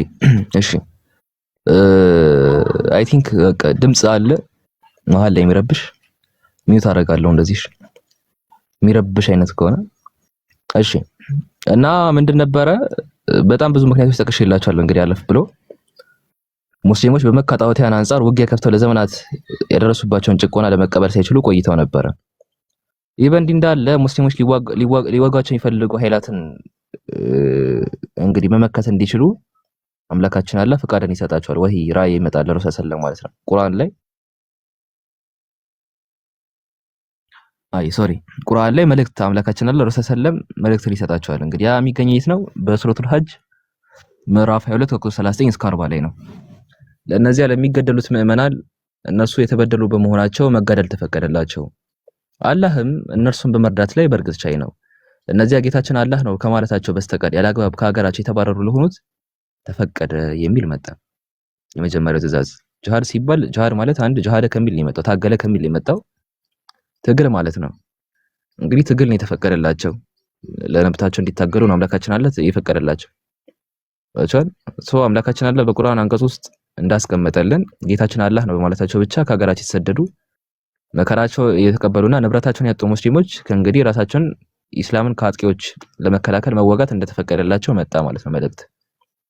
ራስን ለመከላከል መዋጋት የሚባለው ነገር በአንዳንድ አጋጣሚና ሁኔታ እንዲያውም ግዴታ ሁሉ ሊሆንብን ይችላል ማለት ነው። ከዚያ በኋላ መዲና ውስጥ መንግስት መስረት የተቀመጡ ሙስሊሞች ጠላቶቻቸውን ለመቅጠም ትዕዛዝ እስኪሰጣቸው ነበር የጠበቁት። እንግዲህ ይሄ እንትን ነው ስለዛ ነገር መፈቀዱን የተቀመጠው እና የመጀመሪያው የውጊያ አጋጣሚ መች ነው? በ624 ድል ልደት ነው። እንግዲህ 300 የሚሆኑ አማኞች የቁረይሾች የንግድ እንትን ነበረ ቅፍለት ነበርና ያንን ለመያዝ በተንቀሳቀሱበት ጊዜ ይፈጠራል ማለት ነው። ሙስሊሞቹ በአቡ ሱፊያን መሪነት ከሻም ወይም ከሶሪያ ማለት ነው የሚመጣውን የንግድ ቅፍለቱን ይዘውት ነበረ። ለመያዝ ፈልገው ነበር ግን አልቻሉም ነበረ። እና ይሁንና መካያን የሚባሉት ንብረታቸው ሊዘረፍ መሆኑን በሰሙ ጊዜ ተዋጊ አደራጅተው ሙስሊሞችን ለመቅጠም ይነሳሉ። ኦኬ ከመዲና በደቡባዊ ምዕራብ አቅጣጫ የነበሩ ወደ 100 ኪሎ ሜትር አካባቢ ርቀት ላይ የሚገኘው የበድር እንትን ነበረ ለውጊያ ወደነት ተመረጠ። ያ ቦታ የበድር ቦታ ለመጀመሪያ ጊዜ ጦርነት የተካሄደው እንግዲህ የበድር ጦርነት ነው። ያንን አስመሩበት። ሙስሊሞች የቀድሞ ጨቋኞቻቸውን በአካል ለመፋለም የመጀመሪያ አጋጣሚያቸው መች ነበረ? በድር ነበረ። እንግዲህ ምንም እንኳን በቁጥር ብልጫ የተወሰደባቸው ቢሆንም ሙስሊሞቹ ለረሱል ሰለም ግን አጎት በሆኑት ወይም ሐምዛ አካባቢ ሙስሊሞች መመራት ጀመሩ ማለት ነው። ሙስሊሞች በሐምዛ ማለት ከባድ ሰው ነው። ስለ ሐምዛም ሰፊ ታሪክ ነው ያለው። ስለ ሐምዛ አወራቸዋለሁ። በጣም የሚፈራ ግርማ ሞገስ ያለው ሰው ነው። በጣም ግርማ ሞገስ ያለው ሰው ነው እና የሙስሊሞቹ ጦር እንግዲህ የሚመራው እንደነገርኳችሁ በዚህ በሐምዛ ነው። ስለዚህ ሐምዛ ደግሞ ጦርነት ላይ በጣም ከባድ ሰው ነው እንደነገርኳችሁ። ስለዚህ የበድር ጦርነትን ሙስሊሞች አሸነፉ ማለት ነው። ድል አደረጉ እና ድል አደረጉ። በዚህም በርካቶችን በመግደል የዚያን ያክል ደግሞ የሚሆኑትን ደግሞ ምርኮኛ ያደረጉ ማለት ነው። የበድር ጦርነት አዲስ ለተቋቋሙ ኢስላማዊ መንግስት ደግሞ በቃ ታሪካዊ ሆነ ማለት ወሳኝ ነገር ሆነ ማለት ነው። ሙስሊሞች የሆነ ኪንግደም እንደሆነ እንዲረዱ አደረጋቸው። ምክንያቱም ለምን ከተባለ ያው እንግዲህ እውነተኛ ፖለቲካዊና ወታደራዊ ቁመና ያላቸው አካላት መሆኑን ለጠላቶቻቸው ለቁረይሾች ብቻ አይደለም ለመላው አረቦች ነበር ያሳዩት። ይሄንን ነገር በቁጥር እየተበለጡ እዛ ጋር እነዛን ዲፌንድ ማድረጋቸው ማሳየታቸው ለመላው አረቦች በቃ ምን ያህል ከባድ እንደሆኑ አጋጣሚ የፈጠረላቸው ማለት ነው።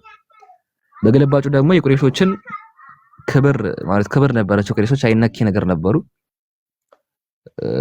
ያው የአረቢያን ብርት የሆነም ደግሞ አንድ ጎሳ ከነሱ ውስጥ የሚካተተውና ያይነኪ ክብራቸውን አዋረደ ማለት ነው። አዋረደ። ይሁንና ቁረይሾች በድር ላይ የደረሰባቸው ታላቅ ውርደት ተሸክመው መኖር አልፈለጉም ነበረ። በቀጣዩ ዓመት በርካታ ሰራዊት አስከትለው ረሱል ሰለምን ወይም ተከታዮቻቸውን ፍጹም መከላከል እንዳይችሉ አድርገው ለመቅጣት ይነሳሉ ማለት ነው። ሰራዊቱ ከመዲና ወጣ ብሎ በሚገኘው የኡሁድ ተራራ አጠገብ ይሰፍራል። በእስላማዊ ህገ መንግስት ላይ ደግሞ በጻፈው መሰረት ረሱል ሰለም ከተማዋና ነዋሪዎቿን ከማንም የውጭ ጥቃት ሊከላከሉ ግዴታቸው ነው፣ መሪም እንደመሆናቸው። ስለሆነም መካውያኑን ለመጋፈጥ ሰራዊታቸውን አደራጅተው ወደ ኡሁድ ይገሰግሳሉ ረሱል ሰለም። ይሁንና ከከተማ ውጭ መዋጋት ቀርቶ ጠላት እንግዲህ ከተማ እስኪገባ መጠበቅ እንደሚሻል ሐሳብ አቀረቡ ሰዎቹ። እነዚህ ሰዎች ከሁለቱ አይሁድ ማህበረሰቦች ድጋፍ ያገኛሉ። በዚህ ምክንያት ሰለም ወደ ኡሁድ ይዘውት የሄዱት ሰራዊት ከሚገመተው በታች ያነሰ ሆኗል። እንግዲህ እዛ ጋር የጦርነቱ ውጤት መጀመሪያ ላይ ለሙስሊሞቹ መልካም ቢመስልም ኋላ ላይ ግን ስትመለከቱት በእነሱ በኩል በተፈጠሩ ስህተቶች የተነሳ ከባድ ኪሳራ ያስከፍላቸዋል ማለት ነው። እንግዲህ በጊዜው እስላምን ያልተቀበለው የቁረይሽ ጀግና ነበረ ኻሊድ ኢብኑ አልወሊድ የሚባለው ማለት ነው። ኻሊድ ኢብኑ አልወሊድ በሚመራ የፈረሰኛ ክንፍ አለ። በጦርነት ውስጥ የውጊያው ቅርጽ ይቀየራል ማለት ነው። ሐምዛ ረዲየላሁ ዐንሁ የመሰለ ተዋጊ የጦር ጀነራል ነበረ። በሰዓቱ ተሰዋ፣ ሞተ። ያ ጀማ ሐምዛ ሞተ። በሰዓቱ እንግዲህ ኻሊድ አጌንስት ቆሞ ነበረ። ያ ከእኔ የሆነ ድንገት ተነስቶ ብቻ ጦርነት ያውጅና በዛ ውስጥ ደግሞ እንግዲህ አይነክ የሆነው ኻሊድ ያኔ ለሐምዛ መሞት ምክንያት ነበረ። አካላቸው ተቆራርጦ ሆዳቸው በስለት ተከፍቶ ምናምን ተገኙ። ሐምዛ ነብዩ ሰለላሁ እንግዲህ ራሳቸው እንትን ጦርነት ውስጥ ገብተው ነበር እንደነገርኳችሁና ጥርሳቸው ምናምን ተሰባብሮ ነበር በሰዓቱና እና ምንድነው ያደረጉት ቁረይሾች እንግዲህ ተሸንፈዋል በበደር ጦርነት ክብራቸው ወርዶ ነበር። ያንን መልስ ለመስጠት ነው እንግዲህ መበቀል የሚባል ነገር አለ እንደነገርኳችሁ በኸዝረጅና በአንደኛው ጎሳ ቀደም የነገርኳችሁ ጎሳ ነበር። ማን ነበር የኸዝረጅና ሌላኛው ተቃራኒው ጎሳ? ተቃራኒው ጎሳ ማን ነበረ? እየሰማችሁኝ አልነበረ? እሺ አውስ ይባላል። እዚህ የሁለት ጎሳዎች ነበሩ። ለ100 ዓመታት ጦርነት ሲካሄድም የነበረው ይሄ በአረቦች ወግ ውስጥ የነበረ እንትን ነበረ የመበቀል ነገር ስለነበረ በኸዝረጅና በአውስም ለ100 ዓመታት ጦርነት ሲካሄድ የነበረው በዛ ምክንያት ነውና እንግዲህ እዛ ጋር ክብራቸው ወርዷል። እዚህ ጋር በበድር ጦርነት በኡሁድ ደግሞ መመለስ ነበረባቸው። በኡሁድ ውሎ የበድርን ሽንፈት በመበቀላቸው ተደስተው ቁረይሾች ወደ ሀገራቸው ይመለሳሉ ማለት ነው። ይሁንና የኡሁድ ጦርነት እንግዲህ የሆነ ከከባድ አፌክት መቼም ይኖረዋል። አንድ በቀልም እንደመሆኑ የሆነ አፌክት ይኖረዋል። እንግዲህ የኡሁድ ጦርነት የኢስላም ክንፎች እንዳይዘረጉም ሆነ ቁረይሾች ደግሞ እንዳሰቡት መሐመድ ሰለላሁ ዐለይሂ ወሰለም ሙስሊሙን ኡማ መዲና ላይ ተቀምጠው እንዳይመሩ አላገዳቸውም። አፌክት ምን ከባድ አፌክት ቢኖረው የኢስላም ክንፎች ተመልሰው እንዳይዘረጉ የሚያግድ አልነበረም። መሐመድ ሰለላሁ ዐለይሂ ወሰለም ደግሞ ሙስሊሙን ኡማንም መዲና ላይ ተቀምጠው እንዳይመሩ ደግሞ የሚያግድ አልነበረም። ከኡሁድ ውሎ በኋላ ሙስሊሞችን ለማገዝ ፈቃደኛ ያልሆኑ አይሁዳውያን ብዙዎቹ በሕገ መንግስቱ ላይ የሰፈሩትን ደንቦች ለማክበር ፈቃደኛ ሆነው አልተገኙም ነበር። ይህ በእንዲህ እንዳለ ደግሞ እየዋለ እያደረ ሙስሊሞች ሆኑ የቁረይሽ ጣዖታውያን አንዱ ሌላውን በወሳኝነት ሊያጠፋና የበላይ ሊሆን እንደማይችል እያወቁ መጡ ማለት ነው። በዚህ የተነሳ ሁለቱም ቡድኖች በዙሪያቸው የሚገኙ የአረብ ጎሳዎችን ድጋፍ ለማግኘት ጥረታቸውን መሞከር ጀመሩ። ጥረታቸውን ይዘው ጀመር። መካያን ነበሩ። እንግዲህ መካያን በተለይ የመዲና አይሁድ ማህበረሰብ ድጋፍ እንትን ይሉ ነበረ፣ ይሹ ነበር፣ ይፈልጉ ነበረ። ስለዚህ የግንኙነት መስመር ይዘረጉ ነበር ማለት ነው። አጣቻን ሌላም ደግሞ የአረብ ቢድዊኖች ነበሩ። እነሱን ማሳመን ችለው ነበር እነዚህ አካላት። ነብዩ ሰለላሁ ዐለይሂ ወሰለም ወደ መዲና በተሰደዱ በ5 ዓመታቸው መካያን እነዚህን ሁሉ ኃይላት በማሰባሰብ መዲናን ይከቧታል ማለት ነው። ገብታችኋል? እዚህ ይሄ ጦርነት ምን የሚባል ጦርነት መጣ? አህዛብ ወይም ደግሞ የጉድብ ጦርነት የሚባለው ነገር ይሄ ነው። እሺ በታሪክ የምናውቀው ክስተት ይሄ ተፈጠረ። በዛ ሰዓት በኑ ቁረይዛ የሚባለው የአይሁድ ጎሳ በዚህ ጦርነት ወቅት ከሙስሊሞች ጋር ያደረገውን ውል ይጥስና ከጠላት ጋር ያበራል።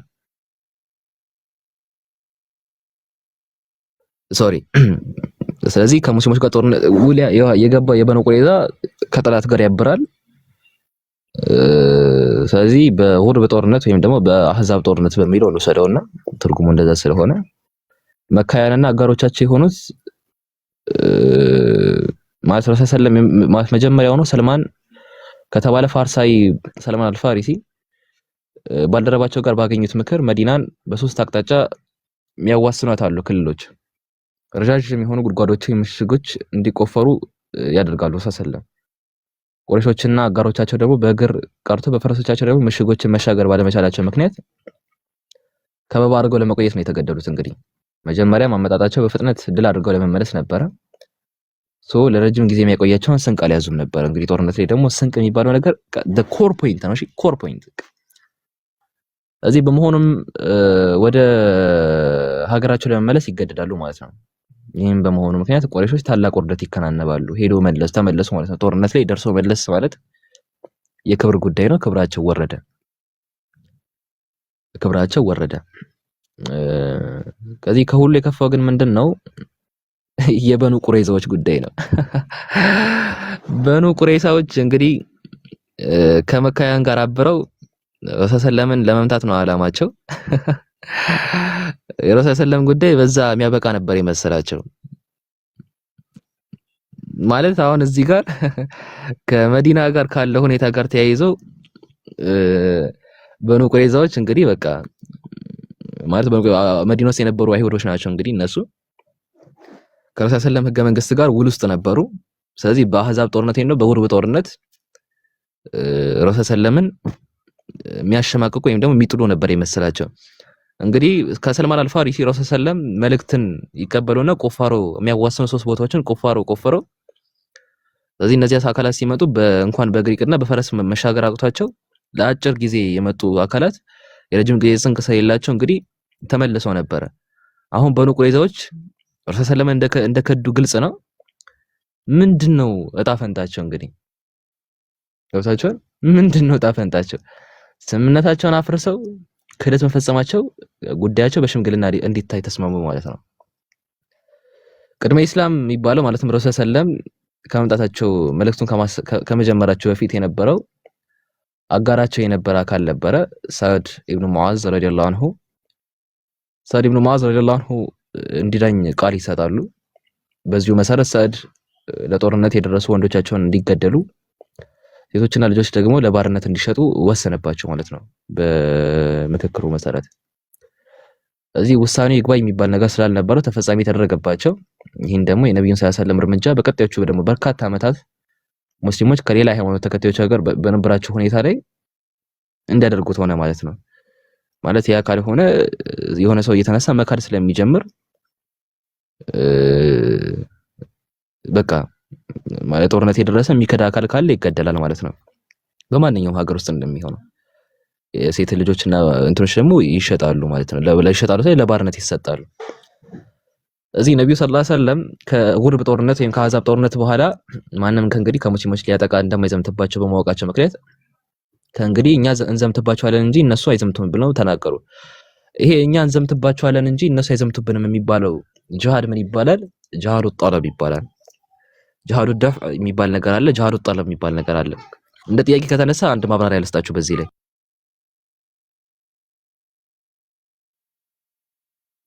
ሶሪ እነሱ አይዘምቱብንም እንጂ እኛ እንዘምትባቸዋለን የሚለው የጦርነት ስልት ጂሃዱ ጠለብ ይባላል።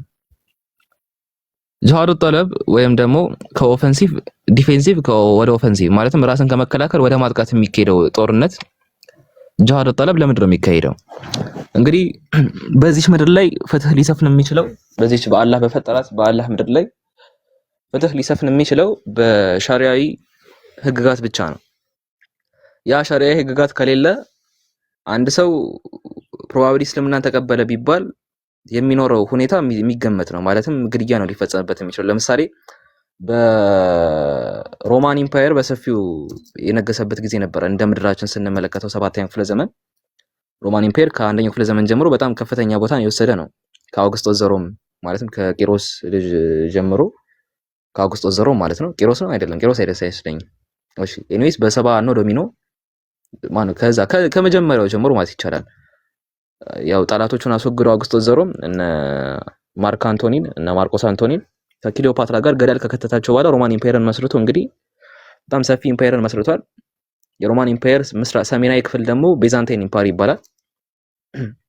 ቤዛንታይን ኢምፓየር በተለይ ደግሞ አረቢያ ስፍራ ላይ ያሉትን በደንብ ይዟል። ክርስቲያን ኢምፓየሮችን ምናምን በደንብ ይዟል። እንግዲህ ያን የረሱል ሰለላሁ ለመስደብ መተው እዛው ተማርከው የቀሩትን እነ ሐሳን ኢብኑ ሳቢትን ያሉትን ይሄ ገጣሚዎችን የሚያዘው እንግዲህ ያ ነበር። ወአሕሰኑ ሚንከ ለም ተረቀጡ አይኒ ወአጅመሉ ሚንከ ለም ተሪዲ ኒሳው ኹሊቅተ መበራ ሚን ኩሊ አይቢን ከአነከ ቀድ ኹሊቅተ ከማ ተሻኡ ብሎ የገጠመው ሐሳን ኢብኑ ሳቢት እንዳንተ አይነት መልከ መልካም ባይኔ አልፎ አያውቅም፣ እንዳንተ አይነት ቆንጆ አንዲት ምንስ ተወልዳ አታውቅም። ኹሊቅተ መበራ ሚን ኩሊ አይቢን ከነውር ከተባለ ሁሉ ንጹህ ሆነ የተወለድከው ከአነከ ቀድ ኹሊቅተ ከማ ተሻኡ ራስ ፈለገ የተፈጠርክ ይመስል በራስ ፍላጎት የተፈጠርክ ይመስል ከነውር ንጹህ ሆነ እንትን ያልከው የተወለድከው ብሎ ሐሳን እስልምናን የተቀበለው እንግዲህ ከቢዛንታይን ኢምፓየር መጥቶ ነው እሳቸውን ለማነወር። ከባድ ገጣሚ ነበር። ለማንኛውም ወደ ፈተና ነገራችን ስንመለስ አንድ ሰው እስልምናን ከተቀበለ እንግዲህ ምንድነው የሚሆነው? እንደነገርኳችሁ ለምሳሌ ቢዛንታይን ኢምፓየር ላይ የክርስቲያን ኢምፓየር ነው። አንድ ሰው እስልምናን ቢቀበል የሚሆነው ምንድነው? መገደል ነው። ወይ አንገቱን ቆርጠው ኳስ ይጫወቱበታል፣ ወይ የፈላ ውስጥ ይከቷቸዋል፣ ወይ የፈላ ዘይት ውስጥ ብቻ የሆነ ነገር ውስጥ ይከቷቸዋል። የማይሆን የሆነ ፈታ ብለው ነው የሚገድሏቸው። ስለዚህ ጃዋር ጣላ የሚባለው ነገር የመጣበት ሁኔታ ምንድነው? ማንም በማይበደልበት ሁኔታ ግን ገዢው አስተዳዳሪው ሙስሊም ይሆናል ነው። አስተዳዳሪ በቃ የዛ ሁኔታ የዚህ ምድር ገዢ አስተዳዳሪ ሙስሊም ይሆናል። ከዛ ስር ግን ማንም ሃይማኖት ያለኝ የሚል አካል እምነቱን በፈለገበት ሁኔታ ማስቀጠል ይችላል የሚል የጂሃድ አይነት ነው። በደል አይደለም። እሺ እኛ እንዘምትባቸዋለን የሚለው በደል አይደለም። ማንም እስልምናን የበደሉ ሁኔታ ረሱል ሰለም ሲናገሩ በሐዲስ ላይ እጆቻቸውን እንደዚህ አቆላልፈው አንድ ሙስሊም ለአንድ ሙስሊም እንደዚህ ነው ብለው አሳይተው ነበር አይደለ? ያ ጀማ እንደዛ ብለው ተናግረው ነበረ። ስለዚህ ልጠይቃችሁ እናንተን አንድ ጥያቄ፣ አፍንጫ ቢመታ አይን አላለቅስም ማለት ይችላል? የጀማ እስቲ ጠይቁኝ። ማን ነው መልሱልኝ። አፍንጫ ቢመታ አይን አላለቅስም ማለት ይችላል?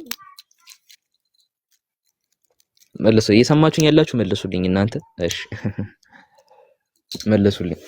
አፍንጫ ቢመታ አይን አላለቅስም ማለት አይችልም፣ አይችልም። የተገናኘ ስለሆነ ነው። የተገናኘ ስለሆነ አፍንጫ ቢመታ አይን አላለቅስም ማለት አይችልም። ልክ እንደዛ ሁሉ አንድ ሙስሊም ወንድም ለአንድ ሙስሊም ወንድሙም ልክ እንደ አፍንጫና እንደ አይን ነው። አንዱ ቢመታ አንዱ እንደው አላለቅስም ማለት አይችልም። ጂሃዱ ዳፍ ማለትም ራስን መከላከል ከሚባለው ቀጥሎ ጂሃዱ ጠለብ የመጣበት ምክንያት ይሄ ነው። ፍትሃዊነትን ከማስፈን አንፃር ነው። በፋርስ ኢምፓየር ፐርሺያ ኢምፓየር ላይ ዞራስተሪያን አሉ። ከዚያው እስልምናን ቢቀበል፣ በቢዛንታይን ኢምፓየር ክርስቲያን ኢምፓየር ነው። እስልምናን ቢቀበል የሆነበት ምክንያት አንድ መገደል ነው ስራው። የወንድምህን ፍትሃዊነት የሱን ፍቱን ለማስጠበቅ ሲባል ጂሃዱ ጠለብ የሚባል ነገር መጣ። ረሱል ሰለም ከአህዛብ ጦርነት ከሚባለው ጦርነት በኋላ ሙስሊሞችን ሊያጠቃ እንደማይዘምትባቸው ካወቁ በኋላ ከእንግዲህ እኛ እንዘምትባቸዋለን እንጂ እነሱ አይዘምትንም ብለው የተናገሩን ለዛ ነው። ካልዘመቱባቸው መተው እነሱ ደግሞ ይገዟቸውና እስልምናን የሚቀበሉ አካላት መገደላቸው ስለማይቀር ማለት ነው።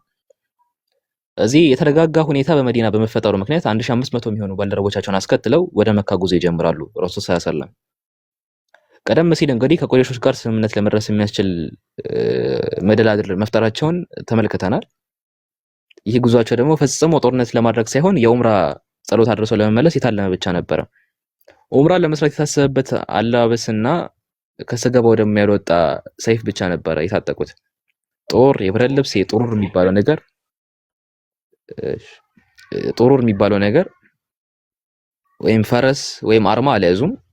ሙሐመድ ሰለላሁ ዐለይሂ ወሰለም ከአባን ዘይረው ኡምራ አድርገው ለመመለስ የሚያስችላቸውን ፈቃድ ከቁረይሾች እንደማይነፍቃቸው ነበር የገመቱት። በዚሁ መሰረት ከመካ ወጣ ብሎ በሚገኘው ሁደይቢያ ተብሎ በሚጠራ ቦታ እንትን ይላሉ፣ ሰፈር ያደርጋሉ። ሁደይቢያ እቺ ደግሞ ጥያቄ የሚነሳላችሁ ጥያቄ ነው። ሱረቱል ተውባ ላይ የሚያነሱላችሁ ጥያቄ ነው። ስለሱ ደግሞ አሁን ወቁ። እንግዲህ ከዚህ ስምምነት በኋላ 1500 ሰው ይዘዋል። እንግዲህ ረሱል ሰለም ከዚያ ወጣ ብሎ በሚገኝ ሁደይቢያ በሚባል ቦታ ሰፈር ያደርጋሉ። እዚያ ሆነውም የቁረይሾችን ፍቃድ መጣበቅ ይጀምራሉ።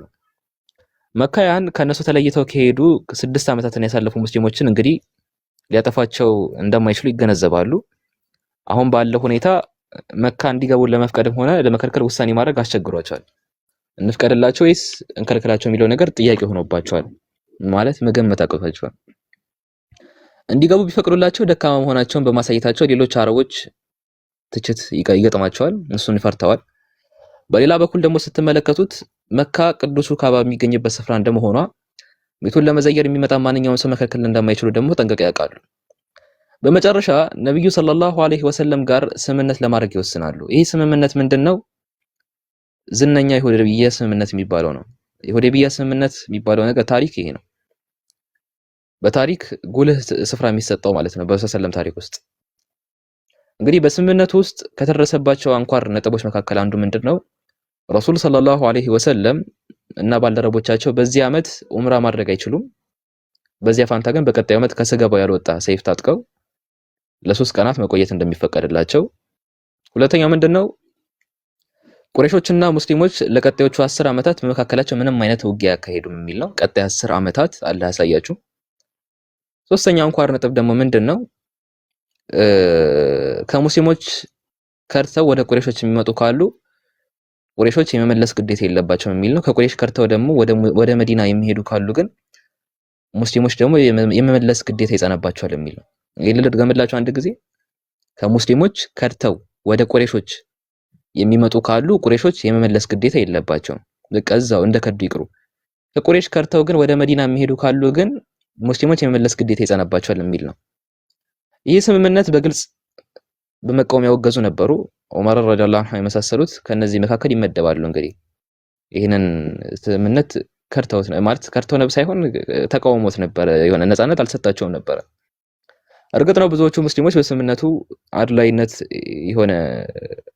ማለት የሆነ ከፍትህ ተቃራኒ ማለት ነው። ውጫዊ ገጽታውን ስትመለከቱት አድላይነት አለው። ለምሳሌ ሶስተኛውን አንኳር ነጥብ ብትመለከቱት ከቁረይሾች የሚመጡ ካሉ ቁረይሾች የመለስ ግዴታ አለባቸው። ከቁረይሾች ከርተው ግን ወደ መዲና የሚሄዱ ካሉ ግን ሙስሊሞች የመለስ ግዴታ ይጸናባቸዋል የሚለው ነው እንዴ።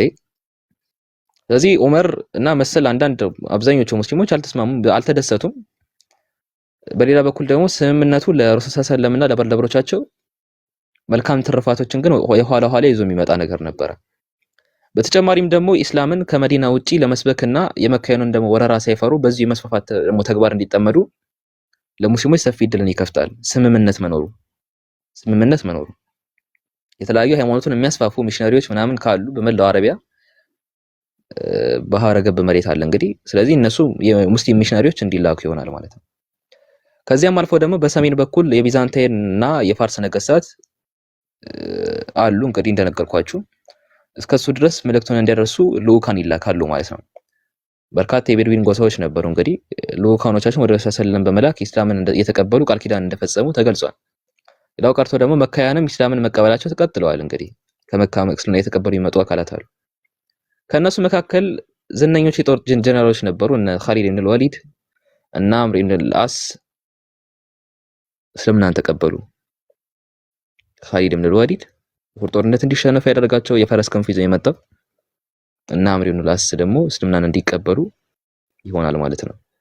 ሁለቱ ሰዎች መካን ለቀው ወደ መዲና ከመጡ በኋላ በፈረስ ነው የመጡት። ጋልበው በፈረስ እየጋለቡ ነበር የመጡት። ረሱል ሰለላሁ ዐለይሂ ወሰለም ጋር የተገናኙት የሁዴይቢያ ስምምነት በኋላ በቀጣዩ ዓመት ነበር።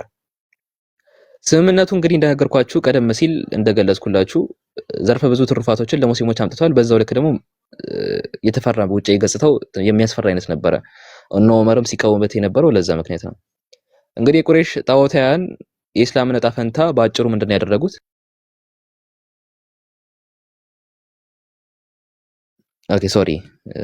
እና የእስላምን ዕጣ ፈንታ ለመቅጨት ቆርጦ የተነሱትን ነገር ነበረ እና የተነሱትን ደግሞ ያህል በሰፊ አረቢያ ሁኔታውን ሲመለከቱ እንግዲህ የሆነ እስልምና የሚቆረጥ አይነት ነገር አልመሰላቸውም። ባጭሩ ከመካያን ብዙዎቹ ይህን ታላቅ ኃይል ለመከላከል መሞከሩ ከንቱ ነገር መስሎ ታያቸው። ማለት እስልምና የሚስፋፋበት ሁኔታ ሰላማዊ አይመስልም እንዴ? ምንድነው ነገሩ ነው ያሉት። ሰላማዊ አይመስልም በቃ ባጭሩ። ስለዚህ ከመካያን ብዙዎቹ ይህን ታላቅ ኃይል መከላከል ይሄ ነገር ምናምን ከንቱ መሆኑን ስለተረዱ በቃ የሆነው ይሁን በቃ ዝም ብለን ታዛቢ እንሆን ነው ያሉት። በቃ ዝም ብለን እንየው፣ የሚፈጠረውን ነገር እንመልከተው እስቲ ብቻ የሆነው ሆኖ እናየዋለን ነገሩና ጥቂት ወጣቶችና አንዳንድ ሰዎች አነስተኛ ነገሮች ለማድረግ ምናምን ከሞከራቸው በስተቀር ያለምንም ደም መፋሰስ ረሱል ሰለላሁ ዐለይሂ ወሰለም መካን ተቆጣጠሩ ማለት ነው። የትውልድ ሀገራቸው ወደ ሆነችው መካ በድል መግባታቸው ይነገራል። በቃ ታሪኩ ያ ነው። ስለዚህ መግባታቸው ደግሞ በድል ኢስላም በጣይነት ላይ ጣዖታዊነት ነበር። እንግዲህ እንደነገርኳችሁ የማያዳግም ዱላ ነው እንግዲህ ያሳረፈው ጣዖታዊነት ላይ። በቃ ብዙዎቹ በቃ ያንን አዩ፣ ብዙዎቹ እስልምናን ተቀበሉ። እንግዲህ ጣዖታዊነት ጋር የበራች ፀሐይ ነበረች አይደለ? መሸባት። እንግዲህ ጣዖታዊነት ላይ የበራች ፀሐይ እየገባች መጣች። በካዕባ ዙሪያ የተኮለኮሉ በርካታ ጣዖታት እንዲወድሙ ተደረጉ። ምንድነው ረሱል ሰለላሁ ዐለይሂ ወሰለም ያሉት? ወቁል ጃአል ሐቅ ወዘሀቀል ባጢል፣ እውነት መጣ ውሸትም ተወገደ እያሉ ጣዖታትን ማፈራረስ ጀመሩ። ቡኻሪ ላይ ረሱል ሰለላሁ ዐለይሂ ወሰለም ተገልጿል ሐዲሱ። ጣዖታትን ይዘው በያዙት በትር ነገር እየጣሉ ማፍረስ ጀመሩ። እውነት መጣ ውሸትም ተወገደ እያሉ ለጣዖትነት የበራች ፀሐይ መግባት ጀመረች። እንግዲህ መሀል ላይ ያሉ ታሪኮች አሉ። እየቀነስኩ የመጣሁት በሰፊው የምናወራበት ይሆናል ኢንሻአላህ ሌላ ጊዜ ከተገናኘ። እና ጣዖታዊነት እንዲወድሙ ምናምን ሆነ። ካዕባ እንግዲህ ንጹህ እንዲሆን፣ ቤቱ ንጹህ እንዲሆን ይበቃል ማለት ነው። አቡ ሱፊያንን ጨምሮ ብዙ እንግዲህ መካያን ነበሩ። የጣዖት አምልኮ ፍሬ ቢስነቱን ምናምን በቃ ማየት ጀመሩ። ገብታችኋል? ከሚወዷት ከተማቸው ከባልደረቦቻቸው ጋር በቃ በግፍ የተባረሩትን መሐመድ ሰለላሁ ዐለይሂ ወሰለም እንደ ነብይና እንደ አላህ መልእክተኛ ከመቀበል ውጪ ሌላ ምርጫም ደግሞ እንደሌላቸው ይገነዘባሉ ማለት ነው። በሌላ በኩል ደግሞ ረሱል ሰለላሁ ዐለይሂ ወሰለም መካን በመያዛቸው ደግሞ ይበልጥ ደግሞ ትሁት ሆኖ ነበር የታዩት። ለምንድን ነው? አንድም ሰው ላይ ጉዳት እንዲደርስ አልፈለጉም ነበር። መካን ባለፉት ዘመናት ከሙስሊሞች አንጻር ፈጸሟቸው እጅግ መጠን ያለፉ ግፎች ምናምን ይጠብቀናል ብለው ነበር ያሰቡትና መካን እንደመቆጣጠሩ ነፃ ናችሁና ወደ ፈለጋችሁት ሂዱ የሚል መልእክት ነበር ረሱል ሰለላሁ ዐለይሂ ወሰለም የሰጧቸው። ሱብሃንአላህ። እና ይሄን የመሰለ ጽንፍ አልባ እዝነት እንግዲህ ኢስላምን ከመቀበል ያነሰ የሆነ የምስጋና ማሳያ ለማንም አልነበረምና ማለት ለዚህ ምስጋና አድርገው ምንድነው ሰዎች ያደረጉት? እስልምናን የተቀበሉት። ያ አላህ አረ በፈጣሪ ስም እናንተ እሺ በቃ ምስጋና ያደረጉት ምንድነው? እስልምናን በመቀበል ነው እያልኳችሁ ነው። እነዚያ ሰዎች ረሱል ሰለም እንደዚያ ሁሉ በደል ሆኖባቸው ማለት የሚወዷቸውን ከ8 ዓመት ጀምሮ ያሳደጓቸው አጎታቸውንና ማለት እንደዛ ደግሞ የሚወዱትን ገና ወጣት የ25 ዓመታቸው ሳሉ ያገቧትን ባለቤታቸውን የገደሉባቸውን ሰዎች መልሶ ከመግደል ይልቅ ምንድነው ያሉት? ነፃ ናችሁ ወደ ፈለጋችሁበት ሂዱ ነው ያሉት። ምን ማለት ነው ይሄን ያለ እዝነት? በቃ ስለዚህ ሰዎቹ ምንድነው በቃ ምስጋና ለማድረግ ገንዘብ ያ አይበቃም። ሲጀመር ምንም ነገር ማድረግ ምንድነው ያደረጉት? እስልምናን መቀበል ብቻ ነው። በቃ እስልምናን ተቀበሉ ሰዎቹ እንዳለ። የረሱል ሰለም እዝነት ባህሪያቸው የሚስባቸው ልክ በዚሁ መልክ ነው ያ ጀማ፣ በዚሁ መልክ ነው። እንግዲህ በቃ በዚሁ መልክ ሐሳን ያኔ ቅድም በነገርኳችሁ መሰረት ሐሳን ኢብኑ ሳቢት የረሱል ሰለም አንድ ቀን አውርቷቸው አያውቅም። ዝም ብሎ ተግባራቸው ነበር ሲያይ ነበር። ስለሳቸው የሚወራውን ነገር ነበር ሲያይ ነበር። ሐሳን ኢብኑ ሳቢት በቃ ንግግሩ፣ ቃላቶቹ የሚሰብሩ አይነት ነገር ናቸው። አጥንት ውስጥ የሚገቡ አይነት ቃላት ናቸው ያሉት። እንግዲህ በዛ ኢምፓየር ውስጥ በቤተ መንግስት ውስጥ በጣም ከባድ ገጣሚ ነበረ። የሆነ አካል የሆነ ማለት ነገስታት የአንዱን ነገስት ክብር ማውረድ ሲፈልጉ የሚጠሩት ሐሳንን ነበረ። ረሱል ሰለላምን ወደ መዲና ሲመጡ እንግዲህ ብዙ ሰዎች አልተደሰቱም ነበረ። ታሪክ ዲመሽቅ ላይ ኢብኑ አሳኪር በሰፊው ገልጾታል ይሄን ታሪክ እና ምንድነው በቃ ረሱል ሰለላም እንዲሰደቡ ነው የፈለጉት። ስለዚህ ያንን ስላዩ ምንድነው ሐሳንን ልከውት እንግዲህ ሐሳን አንድ ጊዜ ረሱል ሰለላምን በቃል አላነገራቸው። በቃ ዝም ብሎ አያቸው። እንግዲህ ሐሳን እንደነገርኳችሁ እያንዳንዱ ሊሰርባቸው ይፈልገው የግራ አረማመዳቸውን፣ እግራ አጣጣላቸውን፣ አጎራረሳቸው፣ አነሳሳ አቀማመጣቸውን ይመለከታል። ያንን እየተመለከተ እንግዲህ ሊጠለበቃ የሆነ ሊሰርባቸው ፈለገና ያን ቅድም የነገርኳችሁን ግጥም ነገራቸው። ምን ብሎ ወአህሰኑ ሚን ከለም ተረቀጡ አይኒ ያለ የእርሱ አይነት መልካም ባይኔም አላለፈም። ወአጅመሉ ሚን ከለም ተሪድ ኒሳኡ እንደርሱ አይነት መልካም ደግሞ የትኛዋ ምንስ አልወለደችም። ኹሊቅ ተመበረአ ሚን ኩሊ አይቢን ነውር ከተባለ ሁሉ ንጹህ ሆነን የተወለድከው ካነ ከቁርኺት ከማ ተሻው በቃ የሆነ በፍላጎት የተፈጠርክ ይመስለኛ ምን ፈልገው ነገር አለ አይደለ? ፊታችንን በመስታወት ይሆን እንደ አይነት ባህሪ ቢኖር ይሄ ነገር ቢያመረን ድምጼ ቢያመረን እንትኔ ቢያመር ምናምን ብትሉት ነገር አለ አይደለ? ይሄ እናንተ ፍላጎት ነው። በቃ እንደናንተ ፍላጎትማ በቃ ፍጹም ፐርፌክት ነበር የምትሆኑት እኮ። ረሱል ሰለላም የሆነ ስትፈጠሩ ራሱ በራሳችሁ ፍቃድ የተፈጠራችሁ ይመስል ዘንድ ነው ብሎ ሐሳን ኢብኑ ሳቢት እንደዛ ሊያወርዳቸው ክብራቸውን ሊጥል የመጣው ሐሳን ኢብኑ ሳቢት ወአህሰኑ ሚን ከለም ተረቀጡ አይኒ ወአጅመሉ ሚን ከለም ተሪድ ኒሳኡ ኹሊቅተ ተመበረአ ሚን ኩሊ አይቢን ከአነከ ቀድ ኹሊቅተ ከማ ተሻኡ ብሎ ያን የመሰለ ግጥም ገጥሞ እስልምናን የተቀበለው ለዛ ነው። በቃ ልክ እንደዛ ሁሉ ማለት የረሱል ሰለም እስካሁን እቺ በጣም አጭር ታሪክ ነው የነገርኳችሁ። በጣም ብዙ ያልዳሰስኩት ፖይንት አለ። በዛ ውስጥ እንግዲህ እንደዛ ረሱል ሰለምን ሲበድሏቸው የነበሩ በይበልጥ ደግሞ አመል ሁዝነ ላይ ማለትም ሁለት በረሱል ሰለም ታሪክ ውስጥ በቃ ብርሃን የሆኑ አካላት ማለትም አጎታቸው አቡ ጣሊብ ከ8 ዓመታቸው ጀምሮ ያሳደጋቸው እና ሚስታቸው ኸዲጃ እንደዛ የሚወዷት እንደውም እሷ እስከምትሞት ድረስ ሌላ ያላገቡባት ሚስትን ገለውባቸው እንደዛ አንገላተውባቸው ከእድሜ ላይ ደግሞ ያን እንግልት ተጨምሮባቸው ያደረጉባቸውን እነዛ መካያነ ነፃ ናችሁና ወደ ፈለጋችሁት ሂዱ ብሎ መናገር ምን ማለት ነው? በቃ ስለዚህ ያን ማለት እናመሰግናለን ብለው ገንዘብ ነው የሚሰጡት ለረሱል ሰለም እንደዛ በድለዋቸው የማሯቸው ነብይ ምንድነው የሚያደርጉት? ሊስገዱላቸው ምን ያርጉላቸው? እንግዲህ በዚህ ሁሉ ውስጥ ረሱል ሰለም እንመለከተው አንድ ገንዘብ ወይ ሀብት ዝና ምናምን ስልጣን ፈልገው እንዳልመጡ ነው። እንግዲህ የሀብት የዝና የስልጣን ምናምን በጣም ብዙ ነገር አምልጧቸው የመጡ ሰዎች ናቸው። አልፈልግም ያሉ ሰዎች ናቸው። ስለዚህ የምርም ተረዱ። በቃ ታማኝ ከሆነ ህዝብ ውስጥ ታማኝ የተባሉት እውነተኛ ከሆነ ህዝብ ውስጥ እውነተኛ ተብሎ የተጠሩት ነብይ ማለት በእምነት ጉዳይ ደግሞ ሊከዱን አይችሉም ነው ሄራክለስ እንደተናገረው። ስለዚህ ምንድነው የሆነው ፖይንቱ? እስልምናን በመቀበል ነው። በቃ ለነሱ ልናመሰግነው የምንችለው ብቸኛ ፖይንት እስልምናን መቀበል ነው ብለው ተሰብስበው ሁሉም አሽሀዱ አን ላ ኢላሃ ኢላላህ ወአሽሀዱ አነ ሙሐመድ ረሱሉላህ ብለው የምስክርነታቸውን ቃል አስቀመጡ ማለት ነው። ከዚያ በኋላ ሲውሉ ሲያሩ እንግዲህ በዘመነ ጃሂልያ የሰረቧቸው የነበሩ ደንቦች እንዳለ በእስልምና ህግጋት እየተሻሩ መጡ። በሰለም እንግዲህ ፖለቲካዊ ጉዳዩን ማህበራዊ ጉዳዩን እንዳለ ድርና ማጉን ሰው የተሸመነበት ድርና ማግ እንዳለ ሰባብረው ጥለውታል። ሰው አዲስ ሆነ፣ ራሱን ገነባ ማለት ነው። ቀራ አዲስ ሆነ። ገብታችኋል? በቃ እንደዛ እንግዲህ መካን በሌሊቱ አጋማሽ ነው እንግዲህ ለቀው ወደ መዲና ከተሰደዱ ከ8 ዓመት በኋላ ነው እንግዲህ በሺ የሚቆጠር ሰራዊት አስከትለው በድል አድራጊነት ወደ ትውልድ ቀያቸው የተመለሱት። መካ እያሉ ታማኙ መሐመድ ይባሉ ነበር። ታማኙ መሐመድ በተባሉበት ከተማቸው አመፀኛው መሐመድ፣ እብዱ መሐመድ፣ ሟርተኛው መሐመድ፣ አስማተኛው መሐመድ፣ ባለቅኔው መሐመድ የሚባል ስያሜ ተሰጥቷቸዋል። ከስም አንፃር እኛ እዚህ የሆነ ለተራ ኮሜንት ምን ያህል ነው ልንዳደድ የምንችለው? እሳቸው ከታማኝ ህዝብ ውስጥ ታማኝ መሐመድ በተባሉበት ከእውነተኛ ህዝብ ውስጥ እውነተኛ መሐመድ በተባሉበት ላይክ በዛ ክብር አውርደዋቸው በአንድ የእስልምና መልእክት ስላመጡላቸው ብቻ ተገልብጠው ታማኙ መሐመድ ባሉበት አፋቸው ታማኙ መሐመድ በተባሉበት ከተማ አመፀኛው መሐመድ፣ እብዱ መሐመድ፣ ሟርተኛው መሐመድ፣ አስማተኛው መሐመድ፣ ባለቅኔው መሐመድ ተብለው ሲሰደቡ ደግሞ አስቡት። ድርብርብ ስቃዮችን ሲያስተናግዱ ተመልከቱ። ያን ሁሉ ፈተና ተጋፍጠውና ነፍሳቸውን ኢስላምን በቃ ለዓለም በማምጣት ብቻ ዛሬ ብቻ አድርገው ገብታችኋል። በዛ በቃ እስልምና ለኛ በማድረሳቸው ብቻ በዛ ተስበው ነው እንግዲህ ሰዎች ጠላቶቻቸው ተገንዝበው ተሰብስበው አሽሀዱ አን ላ ኢላሃ ኢላላህ ወአሽሀዱ አነ ሙሐመድ ረሱሉላህ የሚለው መልእክት በቃ የተቀበሉት ያንን የምስክርነት ቃል ያስቀመጡት ለዛ ነው። ገብታችኋል።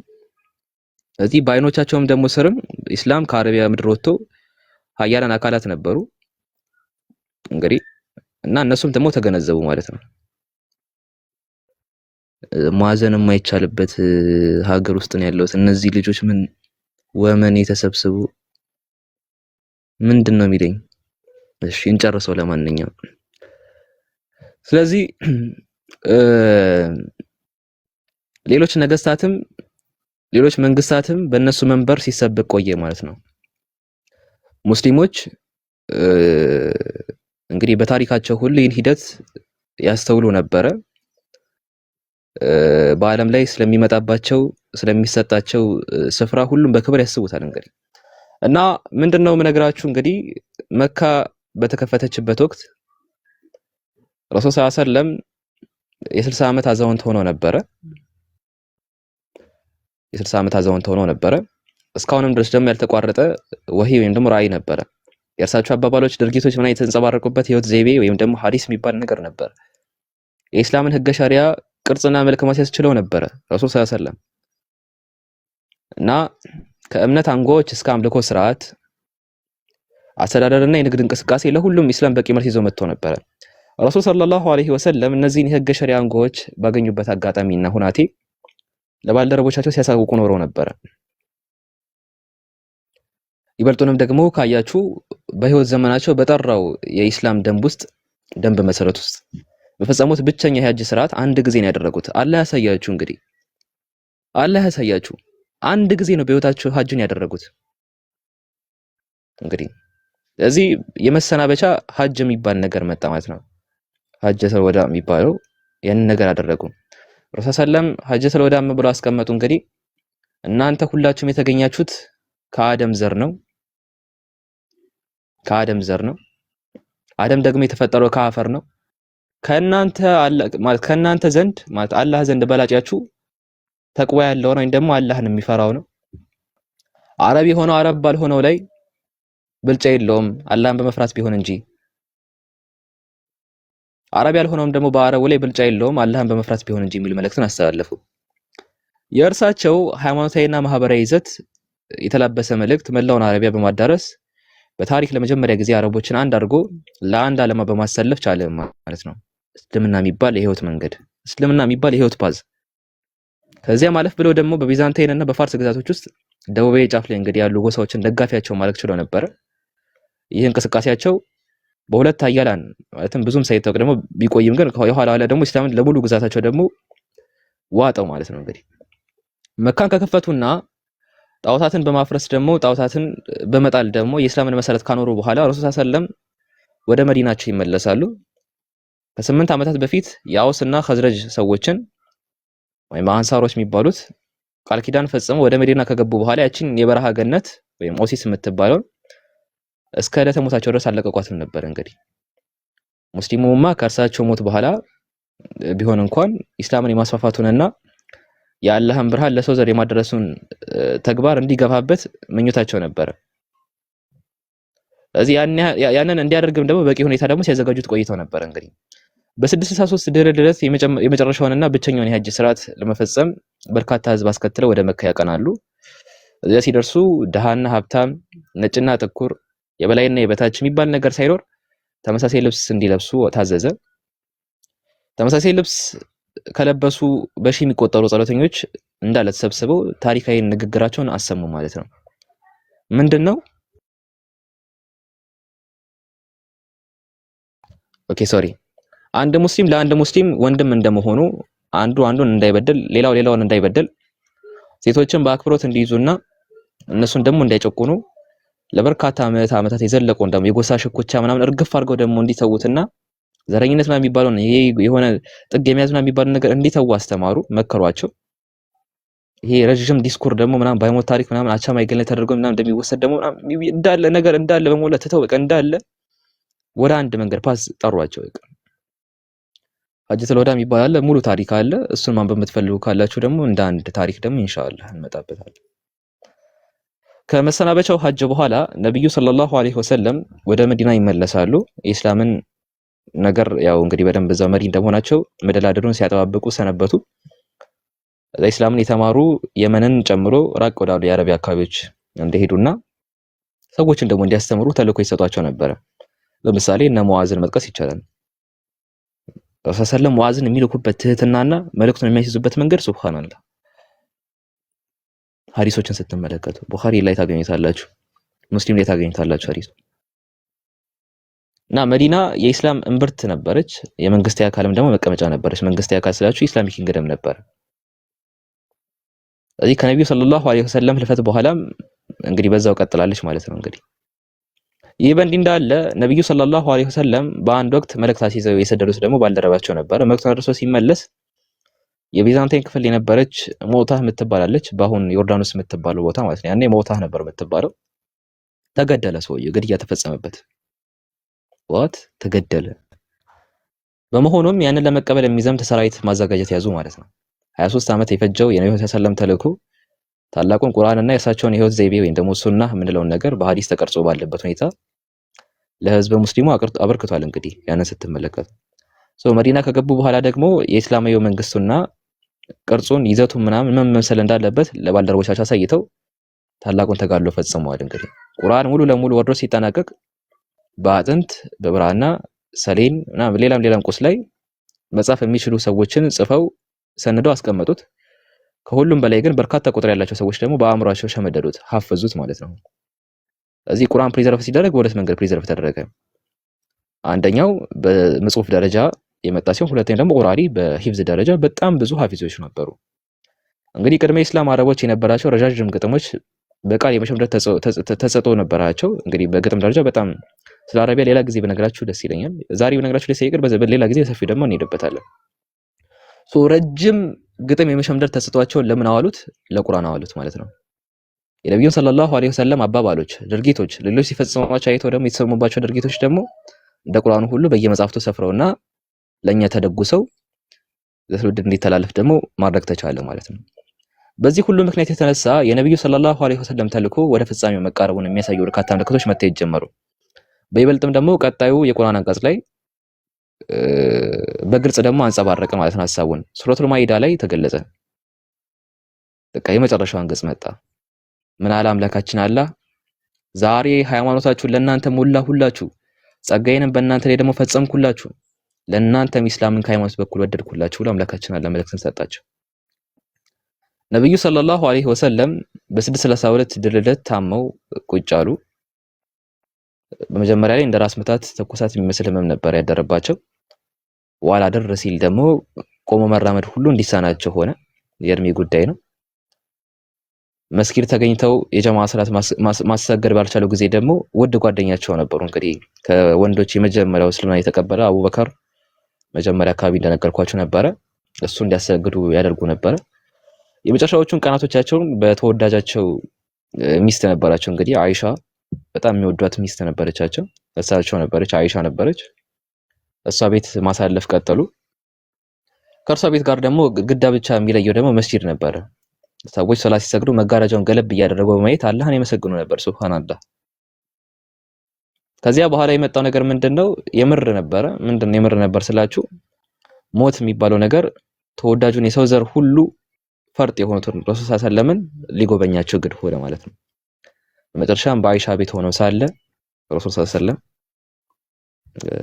ያ አላህ ይከብዳል። ግን በተለይ ደግሞ ሀጀቱል ወዳን ታሪኩን ብቻ ሌላ ጊዜ ኢንሻአላህ እናወራበታለንና በመጨረሻም ደግሞ የአይሻ ቤት ሆነው ረሱል ሰለላሁ ዐለይሂ ወሰለም ጭኗ ላይ ጭንቅላታቸውን እንዳሳረፉ ቤተሰብ ዘመድ አዝማድ ምናምን ባለበት የአላህ መልእክተኛ ሰለላሁ ዐለይሂ ወሰለም የዓለማቱ ዝነት የሆኑት ነብይ ይቺን ዓለም በሞት ተለዩ ማለት ነው፣ ተሰናበቱ። ከዚያ በኋላ በተከታዮቻቸው ዘንድም ደግሞ የተፈጠረው ሀዘን በቃላት የሚገለጽ አልነበረም። እንግዲህ ረሱል ሰለላሁ ዐለይሂ ወሰለም በ570 ድህረ ልደት እንደተወለዱ ሁሉ የሞቱት ደግሞ በአውሮፓውያን አቆጣጠር ሰኔ 8 ቀን 632 ድህረ ልደት ከዚህ ዓለም በሞት ተለዩ። በዚያ ጊዜም ደግሞ እድሜያቸው 63 ሞልቶ እንደነበር የታሪክ ምሁራን ያስቀምጣሉ። اللهم صل وسلم على نبينا وحبيبنا محمد بارك الله فيكم። የረሱል ሰለላሁ ዐለይሂ ወሰለም ታሪክ ዛሬ ጀምረን ጨርሰናል ኢንሻአላህ። ዛሬ የረሱል ሰለላሁ ዐለይሂ ወሰለም ታሪክ ነው ያየነው አይደለም?